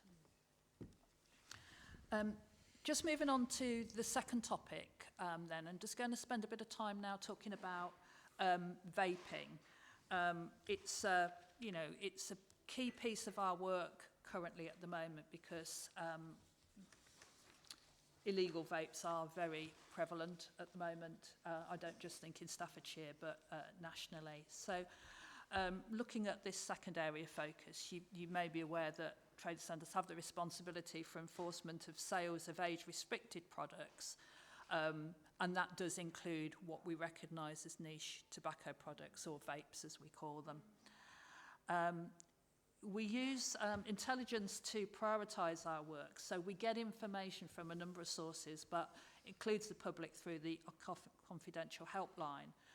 And much of the activity at the moment is around illicit tobacco, illicit being any illegal activity that we pick up over the lifetime of a tobacco product, so includes counterfeiting, for example. There's clear links to organised crime gangs around this particular aspect of our work, and we work very closely both with HMRC and also the police on this activity. But there is a growing issue in respect of illicit vapes. So we've got non-compliance, and we've also got the issue of selling to children, so two key issues here. So just want to give you some background and some context and research into this. So you've probably seen in recent weeks, government have published their plan Stopping the Start, our new plan to create a smoke-free generation. Now, there's a current consultation out around that our health colleagues are leading on, but from a trading standards perspective, we've given some comment to them to include around the enforcement aspects. And it'll be interesting to see how that develops. But vapes are substantially less harmful than smoking because they don't contain tobacco, and therefore can be used as an effective tool against people that want to stop, that are already smoking that want to stop. And there is some research that estimates that vaping is contributing to somewhere between 50 and 70,000 smoking quits a year.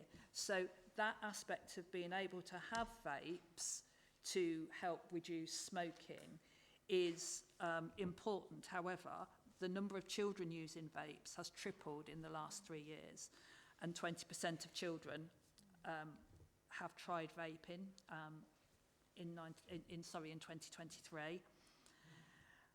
Obviously, due to the nicotine content and the unknown long-term harms, this carries a big risk for children, and also that addiction element. Health advice is clear: young people and those that have never smoked should not vape. That's the health advice.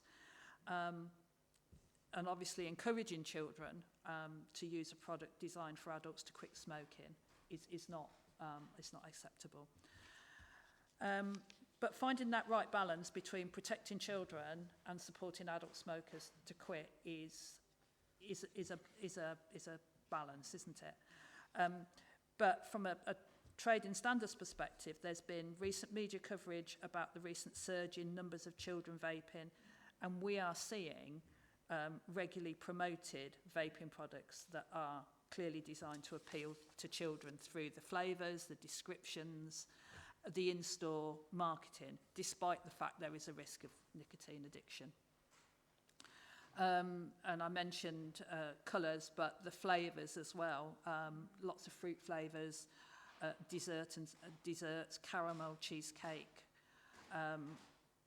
and the attractive wording can be used as well. So you see things like fairy flavoured strawberry or berry blast, so things that you associate with children's confectionery. So it's important that we have a strong enforcement approach to prevent that underage an underage sale happening, and also that illicit sale of tobacco and vapes, because it frequently targets children and young people. And the impact of this is often seen the greatest in the most deprived areas of the county. So in 2022 to 23, National Trading Standards identified that 27% of 1,000 vape test purchases carried out for underage sales resulted in an illegal sale. Within Staffordshire, we've carried out 76 test purchases. Our failure or success rate, depending on how you read it, was 9%. 9% of those purchases was successful purchases sold to children. So whilst better than the average, that's still, you know, a number that's not acceptable. And illicit vapes are also a rising concern. But there was an announcement earlier this year where the government announced £3 million of investment to a new illicit vapes enforcement unit that's going to be a national arrangement. And that's building on the work that has been done across the country with different trading standards authorities, and it will be managed by national trading standards. They identified 2.1 million illicit vapes were seized across England in 22-23 by trading standards. And these vapes, we know, because we've tested them, carry unknown ingredients, higher levels of nicotine than they should, and obviously are targeted at children as well. Within Staffordshire, we have seized over 52,000 illicit cigarettes this year to date, so in the last 6-7 months, a value of almost 50,000. And we have also seized 115,000 illicit vapes. So 52,000 illicit cigarettes, 115,000 illicit vapes in this year to date. And many of those we've seized are not compliant with the law, in that they are larger tanks than are acceptable. So they have far too many puffs included in them. Government has announced investment in enforcement capacity and is putting in £30 million additional funding this year to support agencies. Those agencies are Border Force and HMRC. No money will come directly to ourselves. However, we are hopeful that with the additional money that is being put into HMRC, some of the joint operations that we have been doing successfully and are being funded by HMRC under something that's called Operation CC will continue and hopefully will be enhanced as well. And what will also benefit the local authority in terms of enforcement is the new track and trace that is being introduced that will be run by HMRC. We will have the opportunity through an app when we find illegal vapes and illicit tobacco, we will be able to report that through, and HMRC will then be able to take action, including a new licensing regime where shops will actually be able to lose their license. So whilst we might not be funded to do actual prosecution work, which we currently undertake, actually we'll have an alternative enforcement route which will still deal with businesses that are not complying with the law, so we won't have to take the action ourselves. As an alternative, we'll still have the route of prosecution, but it opens up another door for us. I would just like to finish at this point with a very short video clip, which I am hoping is going to play. We work very closely with the council's comms team to raise the profile, both of the team and obviously Staffordshire County Council at every opportunity. Recently, and some of you may have seen this, we've had our work highlighted on BBC Midlands News, where they came with us on an operation that was in the Newcastle area, where they saw the seized goods that we were taking, the seized vapes. And then Central News also followed that up the following week with some work we did in around the Stafford area. So we've had some really, really good coverage, but it doesn't look like I'm going to get it to play. Over 1,000 illegal vapes have been seized during raids in Staffordshire today. Trading Standards officers targeted 4 shops after receiving intelligence about oversized illegal e-cigarettes and also selling to under 18s. It comes as the government's currently considering a ban on disposable vapes as more young people take up the habit. Laura May McMullen reports. An unexpected morning call to this vape shop in Newcastle under Lyme. Can you just come out from behind the counter and just pop your phone to one side for me a second? Staffordshire County Council Trading Standards are leading an operation to crack down on the sale of illegal and counterfeit vapes. This shop is already part of an ongoing investigation after hundreds of illegal vapes were seized here in May. They were also found to be selling to under 18s, and officers are back to check. We're here at the first shop, which is right opposite Newcastle College, and the team have already seized over 300 illegal vapes.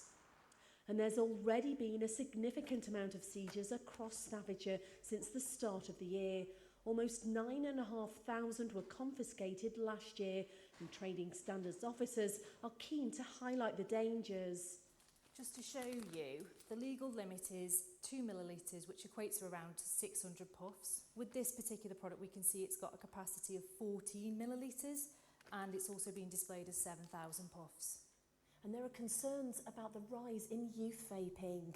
An announcement is due imminently from the government about the banning of single-use vapes. Something that's in good supply at this shop, but these are oversized and illegal. Officers are onto the second raid in Newcastle and seized almost 300 single-use products here. Vaping has been a growing trend, and we're seeing that it's gaining in popularity in terms of young people, and we're seeing more product that's coming onto the marketplace, particularly those that are quite child appealing. So they use lots of bright colours, they're using lots of different flavours. Today's operation has been a success. Almost 1,400 illegal products confiscated across 4 sites and with a retail value of £18,000. Every item seized was single use. Further investigations will now be carried out, and officers say they have the power to prosecute. Laura May McMullen, BBC Midlands Today, Newcastle under Lyme. Thank you. Thank you for that. That was really interesting, and actually lovely finish there with some action being taken. I suppose just a couple of general questions to start off with. I know that you talked about the alternative around enforcement, and that is a promise to the future, isn't it, with HMRC and border force agencies. However, I think when it comes to scams, and I have to say 30 years in the police force, and you think you've seen every way that thieves can extort money from people, a clairvoyant scam is one I must admit I'm struggling with at the moment. But I think it just shows the flexibility of these people. I think most of us would hope that we're maximising all of our enforcement capability, and that also with the police. Are we happy that we're doing that? Are we happy that, that is very impressive, that video right at the end, but unless I misheard it, that shop owner was already being prosecuted or already broke the law once, and it clearly is breaking the law again, sort of metaphorically sticking 2 fingers up to all of the authorities. I suppose I would ask, why is that shop still open? You know, there are a whole host of legal avenues, certainly, even around antisocial behaviour orders and things like that, isn't there? Are we maximising that enforcement powers and abilities that we have? Because I think most of us would agree, especially with regard to the scams and health matters, You know, we need to be putting people before courts, as well as advising and telling. These people know what they're doing.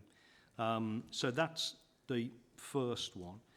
And akin to that as well, to my mind, all of those things are criminal offences, aren't they? If they're illegal, by definition, they are a criminal offence. And I fail to see how any scam, bear in mind it would be what the law describes as dishonest appropriation of money, usually, I suppose. So by definition, they're all criminal offences, aren't they? So do we have the capability, do we have the resources to be able to look into all of these and investigate them sufficiently? Thank you. Thank you. I'll try and cover all of the points that you asked, but just to pick up on the specific about this business is already being investigated. What is being referred to in that particular case is we visited that premise and done test purchasing and picked up non-compliance. So we've gone back formally to take that, and rest assured, when we find businesses such as that, we will follow the route and we will prosecute. So in those cases, then we will follow that through to prosecution. I think for the future, the alternative, when there will be a licensing regime, so we understand that licenses of shops will be able to be revoked, very similar, I guess, to how the licensing regime works around alcohol. They are bringing something in specifically around tobacco as well, that we will have another tool in our toolkit to be able to refer on to HMRC, who will then be able to take enforcement action beyond just prosecuting the existing shop owner. Because, as you alluded to, there are shops out there that we can prosecute and do, and then the same thing happens again. However, you find it's a different shop owner, because shop owners the premise owners seem to change quite quickly. Now, we are currently exploring, because you're right, there is other legislation. Being a two-tier authority, some legislation actually sits at district council level rather than county council level around closure orders. And that's something we are exploring with persistent offending premises as opposed to individual shop owners. So we are looking at that. I think there are issues more broadly in the system at the moment, and that relates to court delays, because we are having to wait, like not just trading standards, like everybody is waiting for court cases to come to fruition, very often being postponed, rescheduled on more than one occasion. So that is adding to the workload, because each time it goes to court or you get a court date, you do that preparation, then the date gets moved and you have to redo some of that work each time. I mentioned in the presentation we work on intelligence. We do that because that is the best way to get results if you have intelligence that says there is an issue there. But actually that helps us managing resources as well, because quite simply there is so much out there that you do as much as you can within the resource you've got, and you use it in the most effective way. Could we do more if we had lots more people? Of course, but we have to manage this within a sensible budget and within the county council's capabilities. But absolutely, we look at however we can to prevent the criminality taking place. So we use whatever resources we've got, and if we find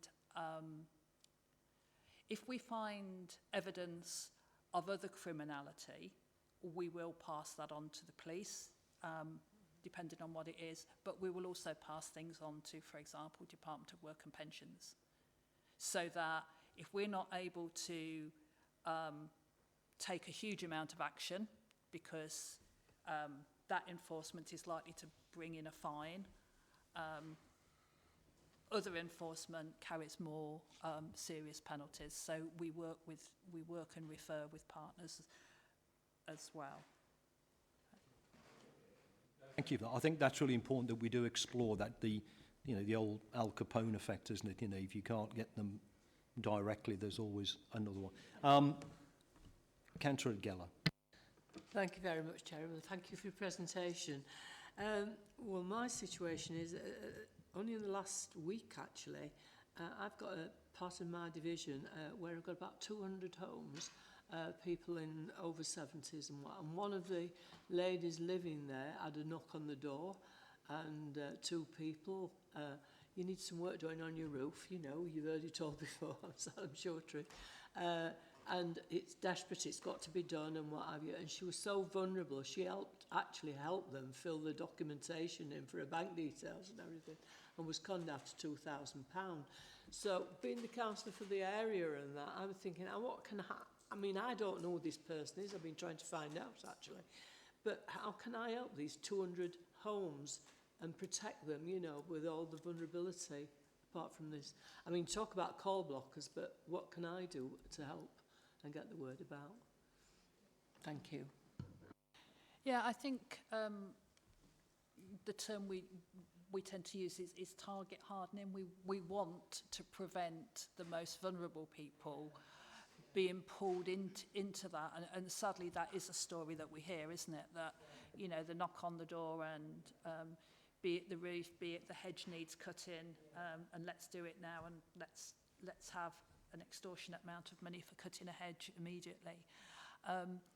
It's really about doing as much as we can, again, within our resources, to get the messages out there from an awareness point of view. So we do quite a lot of work with partners, and I mentioned partners around the call blockers, but those people that do actually come into contact with them, not necessarily social care services, for example, but just generally community groups, so the neighbourhood watch groups and that sort of aspect, to try and make sure that as much as possible people are aware that there are those sort of people out that. But it's sometimes quite hard, isn't it, even if you say no, you don't need it doing, for an individual to think, oh well, it'd be quite nice if I had my hedge cut now, so they're here, they can do it, without really thinking just how much money they're taking from them. Thank you for that. Thank you, Chairman. And just to say, probably my intention is to go rock on every one of those doors and just warn everyone. Yeah, and I think, if I may just come back in, Chair, the on the website, on the County Council website, sorry, excuse me, there is information about being a friend of scams or a scam champion, and you may wish to have a look at that, because there may be some things that you think from that you would like to do in your in terms of your community, particularly the one you're talking about there. Councillor Wilson. Thank you, Chairman. I think building on the word community, I think there are things that the community can also do to help each other. So, for instance, on my road there are 90 houses, and the other day we created a WhatsApp group. We've got more than 50% of those people in that WhatsApp group, and on the very first day, a lady at the end of the road said that she'd had a charity come round with buckets to collect money from her, and then that was in the morning, and in the afternoon they'd come again, and that highlighted it to someone further down the road. So there is that work that you can do as a community as well to kind of reach the seldom heard and understand who your vulnerable people are, and make sure that those people are included in that community group to keep them safe as well. Thank you for that. Did you want to come back? No. Councillor McMahon. Thank you. I just want to concentrate for a second on children and vaping, because that's really quite a serious business. And you mentioned the whole business of intelligence and how you accrue intelligence. Is there a a straightforward way for parents and carers and for schools to be able to inform you of the degree of vaping, so you can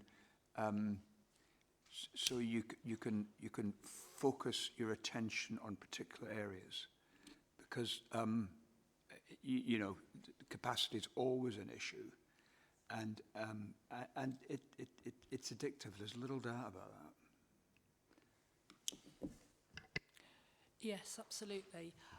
We have what we call TS Confidential. So we have a hotline, so people can report exactly that sort of issue, and we pick up quite a bit of our intelligence through that way. So, for example, a shop who is clearly at times that schools finish selling vapes to children, we've had reports put onto that hotline, which then we can then act on from a trading standards perspective, and we follow those up. So we will go and we will sometimes do test purchasing, sometimes we'll just go on an inspection and have a look,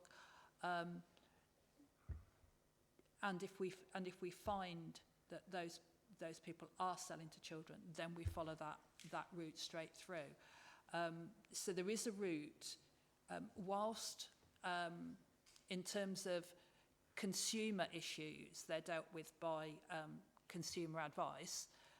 We do have this hotline so that people can report things. So vapes is something that gets reported quite readily at the moment on there, but equally where people are selling underage alcohol, for example, or even just normal cigarettes selling to children. It comes through that way, so we can do that. Is that hotline common knowledge? Because I've never heard of it. And can we advertise it a bit more to make people aware of it? Because I think it would improve your hit rate. Yes, thank you. And I'm smiling because it's only in the last couple of weeks I've had a conversation with one of my peers who manages the libraries, and we've talked about exactly that in terms of and taking it down to a local level. So where we know there's an issue in a local community, using that library to where they've got the electronic boards to have this number and some information and some awareness about it, so that we can perhaps be quite smart with some of that targeting, because people do know, don't they? People do know which shops are a problem. So yes, thank you. Just on that point as well, I just wondered if it's possible, not only if we're advertising our own contact details, but also not to forget things like Crime Stoppers, because you can report to Crime Stoppers anonymously. And behind Crime Stoppers is a very sophisticated intelligence analysis process. So, and I'm not suggesting that ours isn't. I don't guess for 1 second that we have an intelligence analysis process behind our own local number. But it does enable nationally us to identify us. It enables the various agencies to identify patterns, OCGs, other things. So I just wonder if it's possible, and for us to have some contact with Crime Stoppers as well, because we don't want to cut those out of the process. Councillor Wildman, I think you want. Thank you, Bob. It's really good that we can hear this report about training standards. It's one of those things that's always forgotten, to be honest, I think. So it is good to have it at the committee today. The thing that I'd be keen to understand is, we clearly can see in the presentation that we go after some of the smaller shops from an enforcement point of view. Do we go further up the supply chain and look at those companies and suppliers who are supplying those illegal vapes to those particular shops and take enforcement action on them? Because presumably they are placing on the market illegal vapes. And it's a bit like drugs, I suppose, is that, you know, if you go after the people up the chain, then you're going to potentially get more reward from your prosecution or enforcement activity. Thank you. Yes, thank you. Yes is the short answer, that we do try and do that. What we do in reality is, I mentioned in the presentation, quite often the people behind this are organised crime gangs. So we will get an amount of intelligence, we will seize from the seller. Sometimes not even the owner will say they know anything about it. Where the cigarettes are hidden in panels, they'll say, well, it's one of my shop sellers must be doing it. But once we get under the skin of that, when we work very closely in partnership with the police, not just at a local level, but at a regional level. So where we get to see through the intelligence that there is some organised criminality, and you can link it, as you do, to other areas, common people obviously doing the transport, etc., then generally those investigations move into the police world as opposed to trading standards leading.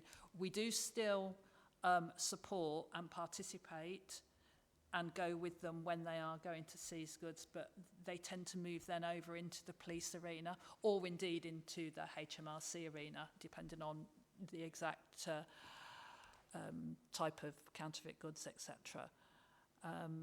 Because we're very mindful of the risks of dealing with some of these people, as much as the legislation being more appropriate for the police. But absolutely, we do try to make sure that we're getting absolutely every piece of information, because, if you just deal with the person who's selling, there's always going to be somebody else filling that gap. So we're trying to go up the chain where we can. Yeah, thank you very much. I think there is a real concern with those people further up the chain. On generally reports from individuals, and Johnny just touched on this point, do we have any, I presume we keep all of the data to show the type of reporting that's coming in from individuals, from residents? I think it would be good to see that information, if that's possible. I'd also like to see the data on enforcement. So it's building on Bob's point, which is, how many enforcement notices are we issuing?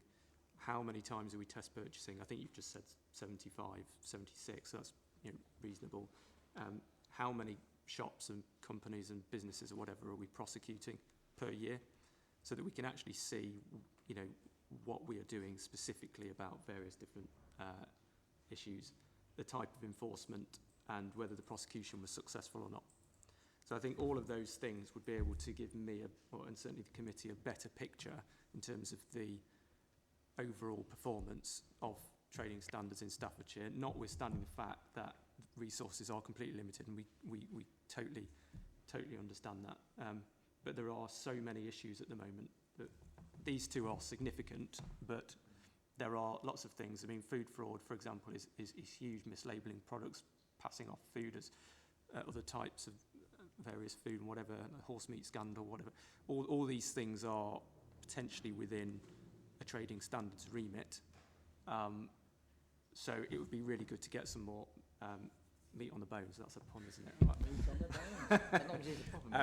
And then finally, so if we could have that, maybe it's another point. I don't expect you to answer that. And then finally, the enforcement policy that we've got on our county council website, from my perspective, looks reasonably out of date. I don't know at what point we've updated that. Do you know? And if so, do you think it should be updated? Because from my point of view, there is some outdated legislation on there that we probably shouldn't need to refer to now, and we probably should update it as soon as possible. And that might help us with enforcement and prosecution going further down the line. Okay. Yeah, okay, thank you. Just from the first point, we collect all of the type of information that you referred to, and if Chair thinks it appropriate, I'll circulate a list of statistics from the last financial year, because we've got all of that to hand, so that's really easy to pull out and tell you in terms of numbers of prosecutions, you know, how many cautions we've issued, how many enforcement activities we've done, clapped a whole raft of stuff, so we can uncover that off. I can't say exactly when the last update was done of the corporate enforcement policy. We certainly get involved in it from trading standards because our legislation and our enforcement is a key part of that. So I'll certainly pick that up after the meeting and follow that through with corporate colleagues just to make sure that it's updated, because it needs to be. I suppose, given the HMRC route and things are starting to change slightly in terms of enforcement, Yeah. I think it would be a good idea. But yes, thank you very much. Thank you for that. I think that it is important, though, isn't it, to recognise the limitations. I'm sure that, you know, our local trading standards do a really good job, and we've seen evidence of that. But when it comes to OCGs and things, I think, you know, National Crime Agency, Border Agency, HMRC, they must be the right people to be taking this forward. Certainly around the potential risks that some of these groups face, they have resources naturally to deal with that. Councillor Eagland. Thank you. Yeah, I can see that by your report this morning, you're doing a good job.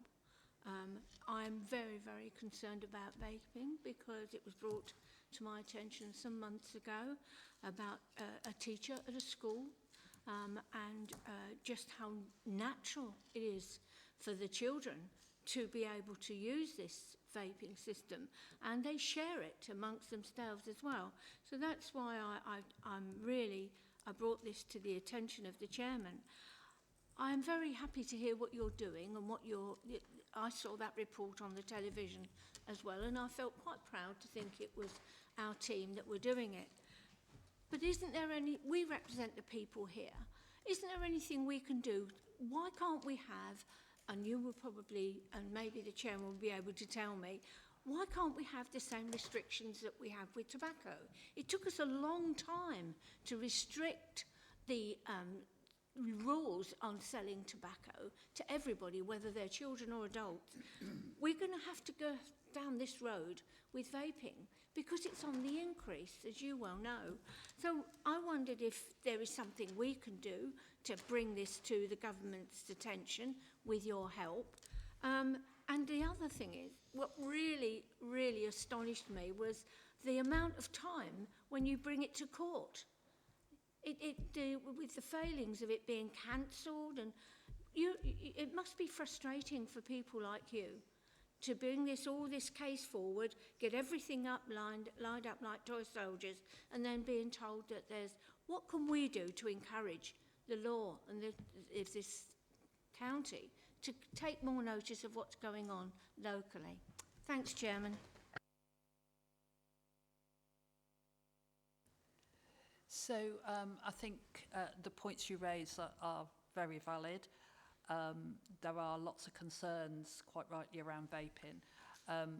Let's say there is this current government consultation out that there is. I know that it's health colleagues leading on, but I'm sure there's still an opportunity, because that is still being drafted for views to be fed into to try and influence what happens nationally. I think things are coming in terms of looking to ban the disposable vapes, for example, that give lots of other issues as well as the health issues.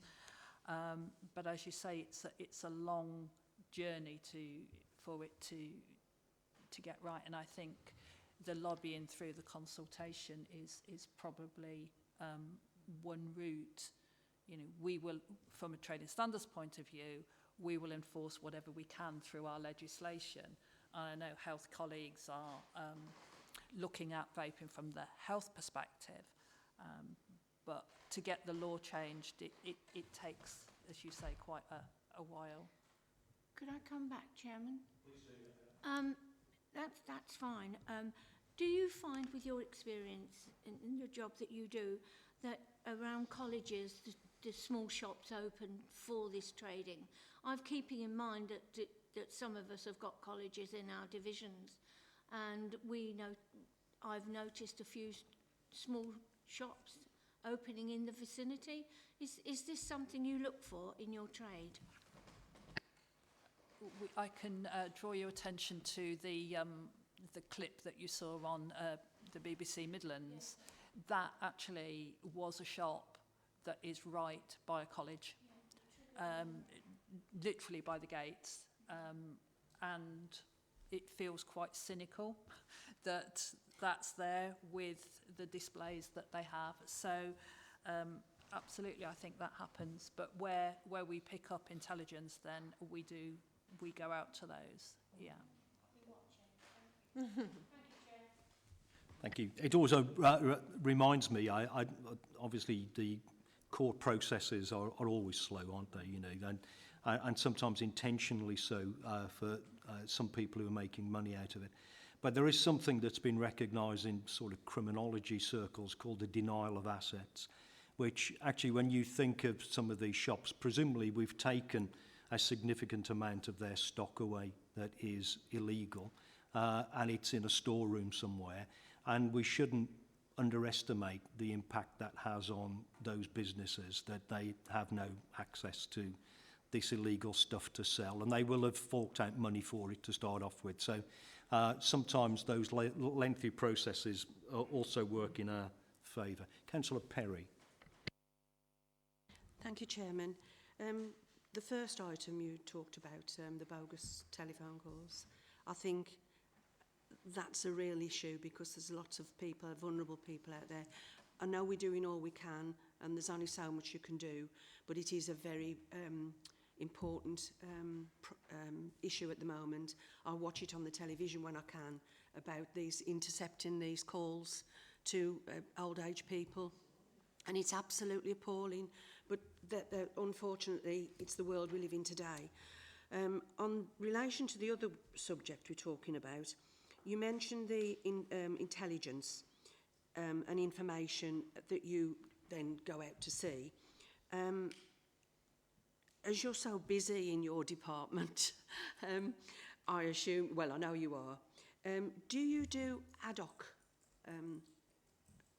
visits to shops that sell vapes, etc.? Or isn't there the time to do that with all the other work you have to do? Because I think it's important, because a lot of us sitting around this table probably don't even go into a vape shop to start with. I'm just looking around the room, and wouldn't even dream of going in one. But we know that they're there. And they do just sell vapes, so you're not going to go in for any other reason other than to get some vapes or whatever you. So the people that use them aren't going to be the intelligence that you need, are they? Because they're not going to come back to you to say that there's illegal substances in there or whatever the case might be. So I'm asking the question, do you have the manpower to go into vaping shops, or because sometimes they're in bigger stores as well, aren't they, to actually do your own ad hoc as opposed to just the intelligence work that you do, is my question. Okay, so, no, you're fine. So, we don't do, so for example, there might be 400 shops. We don't do a programme that says, right, we're going to go to all those 400 shops and let's see how many are non-compliant. Perhaps previously we might have done some of that and found quite a very low failure rate, but then that's been quite inefficient in that way. So we do, in the main, use intelligence. However, what we do is not just go and look for vapes. So, for example, we've been doing some work funded by the Food Standards Agency around ingredients in food. So we've been doing a series of inspections into those sort of shops, and whilst we've been there, we have found other things beyond what we've gone to look in for, because we've trained the frontline officers now not to just be focused on a specialist area. So those officers that went in to look for food have actually found some issues with vapes. So we've broadened it, but still sort of in an efficient way, if that makes sense. Because absolutely, you're right, that there's not an endless pot of resources where you could visit absolutely every shop to find every individual non-compliance. If I just can come back on the one then. Having said that, those are the bigger shops, but we do know that there are vape shops out there that just sell vapes. And that's the issue, because they're there for a specific reason. They wouldn't be, you know, they're there to sell the product that they sell. And it's mindful that you've mentioned the one on there about by schools. And there are areas within villages even that have these vape shops. And they're en route to schools, etc. Do you target those, or is it something, unless you get the intelligence from somewhere else, do you actually go into those kind of premises? Sorry. Beyond the one that you saw on the clip, I am aware that we have been into vape shops that are only vape shops, and I'm aware that we've got some ongoing investigation, prosecution activity happening around them.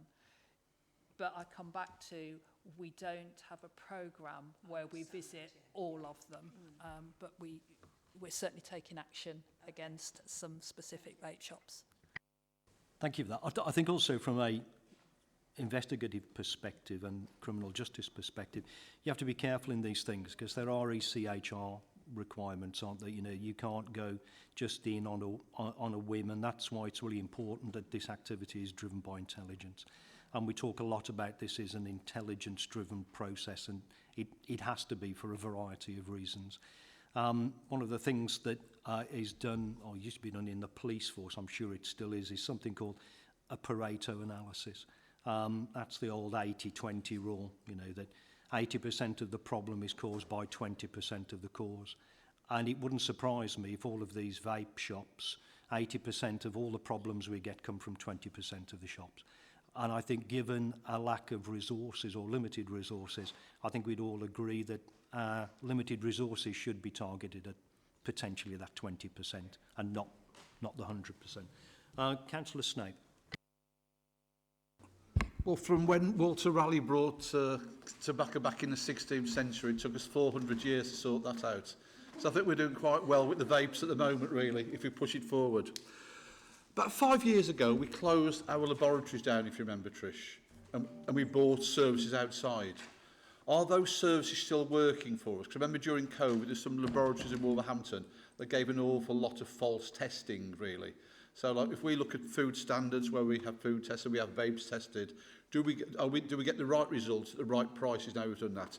And my second one really is, as you say, scams is really criminal offences. Do we do much really with the Prevention of Crime, what's the expression I wrote down? Proceeds of Crime Act. Do we make any claims for money from them really? I know we said we might do from HMIC, but proceeds of crime, there's money out there, we're always told it's never all spent. Do we make money from that to re-spend? So if I take the question around testing houses first, yes, there are testing houses still in operation. The Food Standards Agency make sure that where we send food samples is where they want us to send them, and they pay for that. So, you know, we use their accredited laboratories. Equally, if we want to test a faulty product, for example, so product safety elements, the OPSS, the Operation of Product Safety and Standards, also have accredited testing houses. So we make sure that we're using the right testing houses for the right areas, and we do that contractually. So, and that generally works very well. And certainly, yes, during COVID, I think everywhere was anything that was a testing house was probably diverted onto other work, but since we've come out of COVID, then those arrangements are back to business as usual. And yes, in terms of proceeds of crime, as part of when we're doing an investigation and if we're going down a prosecution route, then we will always look to see if it is likely and worthwhile looking to see if we can get a proceeds of crime order out of it as well. So we do follow those up. I am conscious of the time. I've got 3 more people left. I'd just ask if we could be as quick as we can. Councillor Wilcox. Sorry, go ahead. I'm sorry to interrupt. I have to be at a live radio interview at 12:40. Would you mind very much if I leave my officers to answer any further questions? I do apologise to the committee. Thank you. Yeah, thank you. I'll try and be quick. First of all, we've all seen, I'm sure in our districts and boroughs, a real resurgence of these shops setting themselves up, just selling vapes, and they have these great big illuminated signs outside and whatever. I do think in our own planning and regulatory and licensing functions at the councils, we must really look at when these premises get set up and the licenses come through for us to give, to make sure that they are located in the right place, they're not located outside schools, and that we can make sure that the signage is such that it doesn't light up the whole of the street, because we've seen them in Lichfield, they light up the whole of the road, these big illuminated signs during the day and evening. So I do think maybe we ought to take some more action in our planning department and our reg and licensing departments in districts and boroughs to do that. And then secondly, can you act on photographic evidence of shopkeepers selling to children? If we had a picture of a shopkeeper selling to a youngster, could you act upon that if we supply that information to you? Thank you, Chair. If I can take the second question.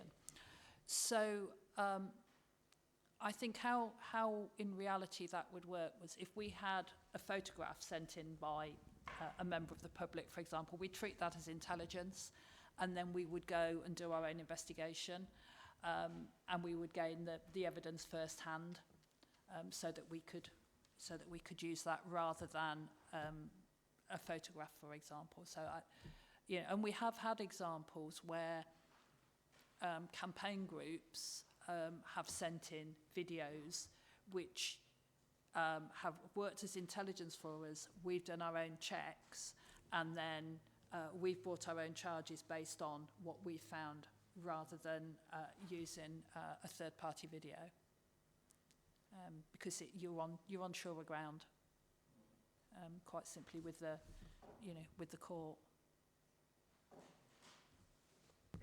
I'd just echo that. I think there are inherent difficulties with photographs and videos that are presented to you, because you have to prove various bits and pieces. You're not going to prove them from a photograph and all that. Thank you for that. Councillor McMahon. Just 2 points, really. The first is that I'm thinking of the planning committee's issue that Mr. Wilcox mentioned. There is powers within the planning committee to restrict the amount of fast food outlets outside of schools. So it'd be very straightforward, I would have thought, to do the same for vaping outlets. If they could do it for fast food, they could do it for other things that they think will damage children. So that there's no excuse for not doing it. With your indulgence, Chair, I just want to take a quick advantage of the fact that Mr. Northcote is here and level not so much a question, but just a comment to him, if I may. When we had COVID, I know you're not, sorry. When we had COVID and people were vaping in the street, I ran a mile because the virus is transmitted in droplets. And that's what people spit out when they exhale these things. And it's not just that, it's flu, it's respiratory syncytial virus and all sorts of things where that happens. And I know of no formal report or research into that issue. But I do think there's an issue with vaping and contagious respiratory disease. And I just leave it with you in terms of, I don't expect a reply, I just leave it with you in terms of your discussions with your NHS colleagues about whether that's being looked into and what the view is. Thank you. So, Councillor Northcote, did you want to add? Thank you, Chair. I'm more than happy to take that back, Councillor McMahon.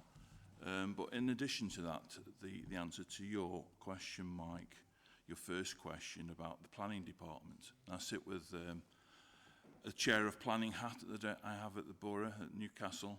At the moment, we're doing work with officers on health in all policies. And Dr. McMahon was right to mention the fast food outlets. That's something we need to try and embed into local plans, which we're trying to do at the moment. We're doing work with Newcastle and Cannock, etc., with their local plans.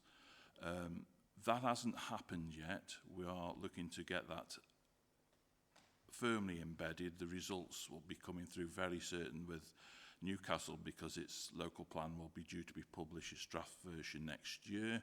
And that's when we'll see an actual policy. Now, we've struggled in the past to get that in the local plan, but the health in all policies, we need that key link in. So if we get the fast food as a policy in planning legislation, we can attach other things to it. Now, this is a fine case example where we can look at it from another angle, from health.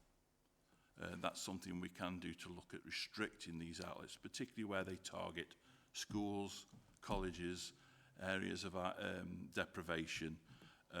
And this is something that we need to push forward, and something our officers are doing actively with myself right now at this minute. Thank you, Chair. I hope that helps. Thank you. I think that's really helpful. I also wonder whether there's a conversation for us to have, whether I write jointly with you or independently, maybe to the chairs of all planning committees in Staffordshire, and also the chairs of the various licensing committees, expressing some of the concerns that have been raised here today, and bring it to their attention, because I dare say they probably aren't. So that's an action certainly that I'll take forward as we move forward from here. Chair, happy to do that, but I suggest that you also include the portfolio holders that have the planning responsibility. Maybe we could get together and we can decide the address list and the contents of happy to do that, Chair. What we're going to say. I think that's really helpful.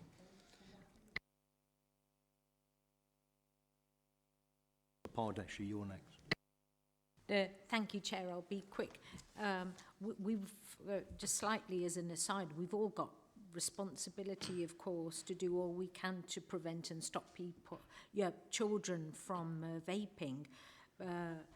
But also we know a significant number of our children and young people are climate activists and care about the environment and what happens to planet Earth. And I think it needs to be emphasised more that disposable vapes are, as I'm sure you're aware, are a disaster for the environment because they're not recyclable. Thank you, Chair. I am going to restrict it, I think, Councillor Geller, as quick as you can. Yeah, just a quick comment, and good luck with your local planner and putting it in there, to be honest with you, because we had a situation not long back, actually, in our planning department at Stafford, between two schools, and they wanted to build a KFC. The planning committee threw it out. No, obesity in children, we're not adding to that. The KFC took it to the planning inspector and he allowed it, and it's being built at the moment. Thank you. Agenda list really to go to. Our leader meets with MPs every 2 months. It may be just worth something that goes to him as well, so we can discuss it more as a national scale, really, as well. Yeah. Thank you for that. So, just using the privilege of the chair, can I just ask the last question? And going back to the call blockers, which I think we've probably not overlooked, but vaping seems to have taken over. And I think there were some really impressive stats, wasn't there? I think it was 208 installations, stopping something like 2,000 or 20,000 attacks on vulnerable people. Who pays for the 208 call blockers? I assume once we give them the way, the threat and risk doesn't disappear, so we don't get them back. So do we need a constant flow of them? And given their obvious value, and I think picking up the point that Paul made about the Proceeds of Crime Act, how do we keep these very valuable things funded and make sure that every vulnerable person, or we try to make sure every vulnerable person has an opportunity of getting one? Thank you. Yes, we do. We keep our pipeline going by keep acquiring further call blockers. They cost somewhere in the region of around about £100. They're not expensive in the shape of things. And we do talk about loaning them out, but yes, absolutely. You know, you keep them. We do sometimes get some back when people pass on. You know, the relatives then return them to us, but generally it's a spent cost. We have been able to acquire quite a lot of free to us ones through national trading standards. We've certainly had 3 batches of them now that actually have been given to us. The last batch on the proviso that if we've got an end named person who needs that, then we've been able to acquire that. But outside of that, you're absolutely right. Proceeds of crime, it's quite legitimate for us to use funding from Proceeds of Crime to buy these devices, and one set of the devices has been bought through that route, and we will continue to do that because you know, people do come to us with referrals, and we do go out and put them in, which is why we've done over 70 this year already, because that demand is there.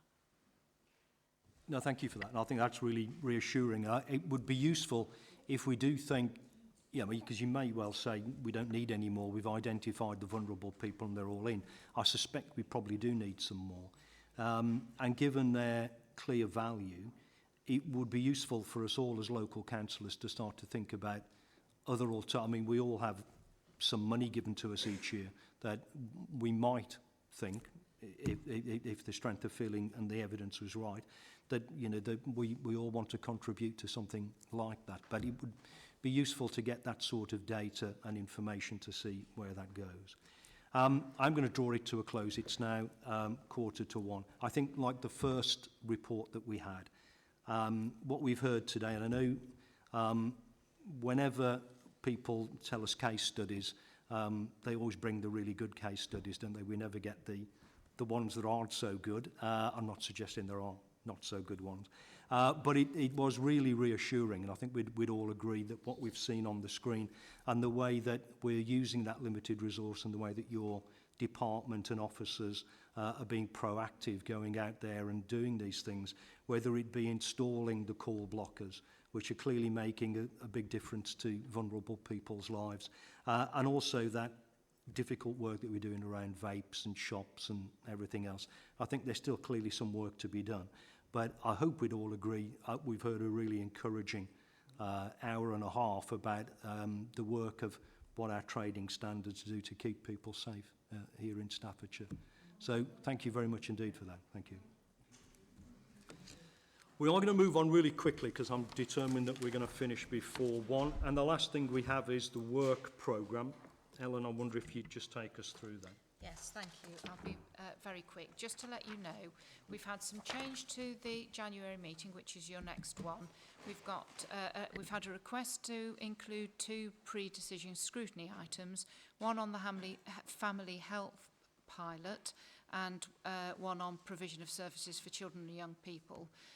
You've already got the 2 annual reports, safeguarding annual reports. That's both the children and the adults. So as a result of that, we've moved back the MASH Children's One Front Door, and we'll move that to the February meeting because that's quite a full agenda.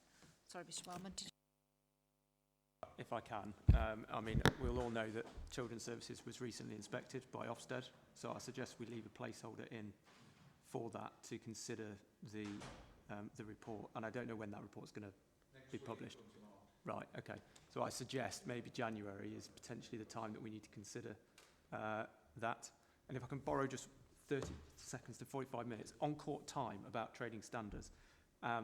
So this is my day job, essentially. I'm not necessarily a prosecutor, but I do the defence work for people who are prosecuted. So I'm sort of the other side of the fence on this. But my firm also does prosecution work for local authorities.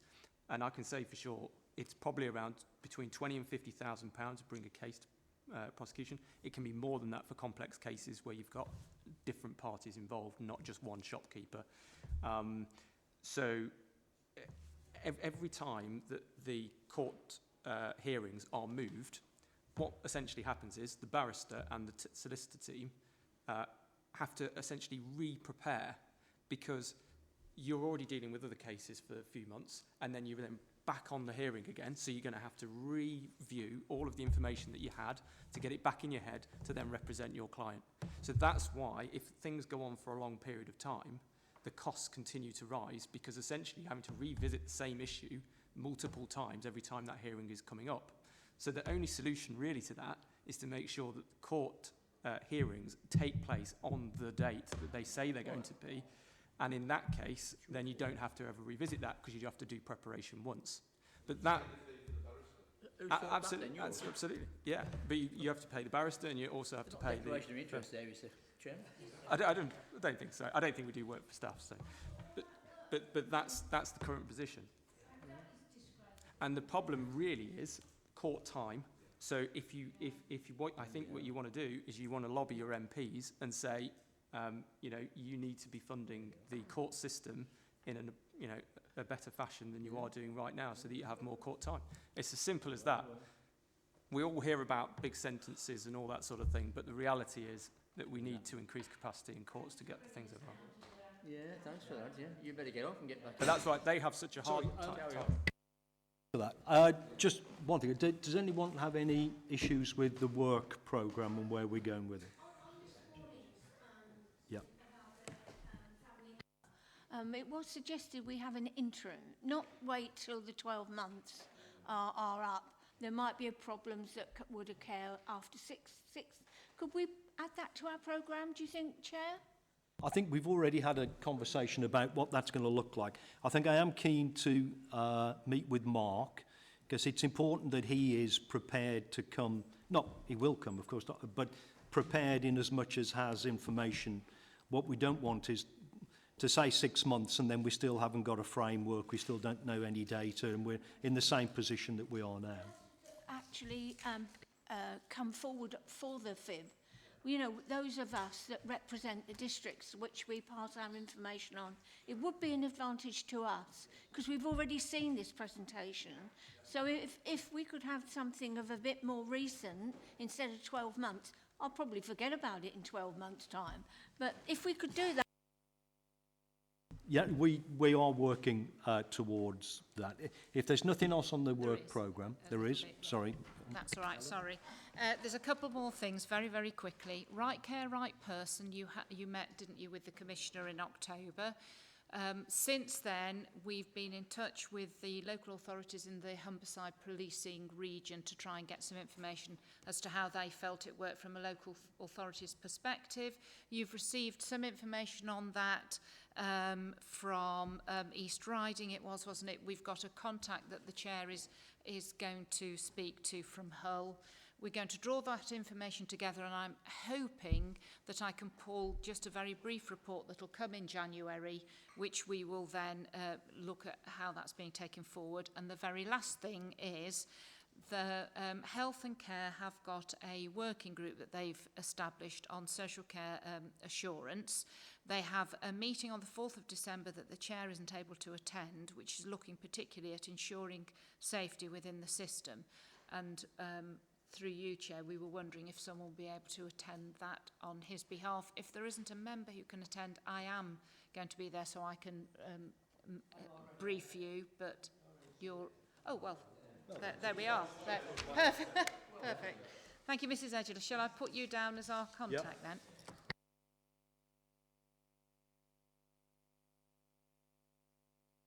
Brings us to a close. Thank you very much. Thanks for your participation.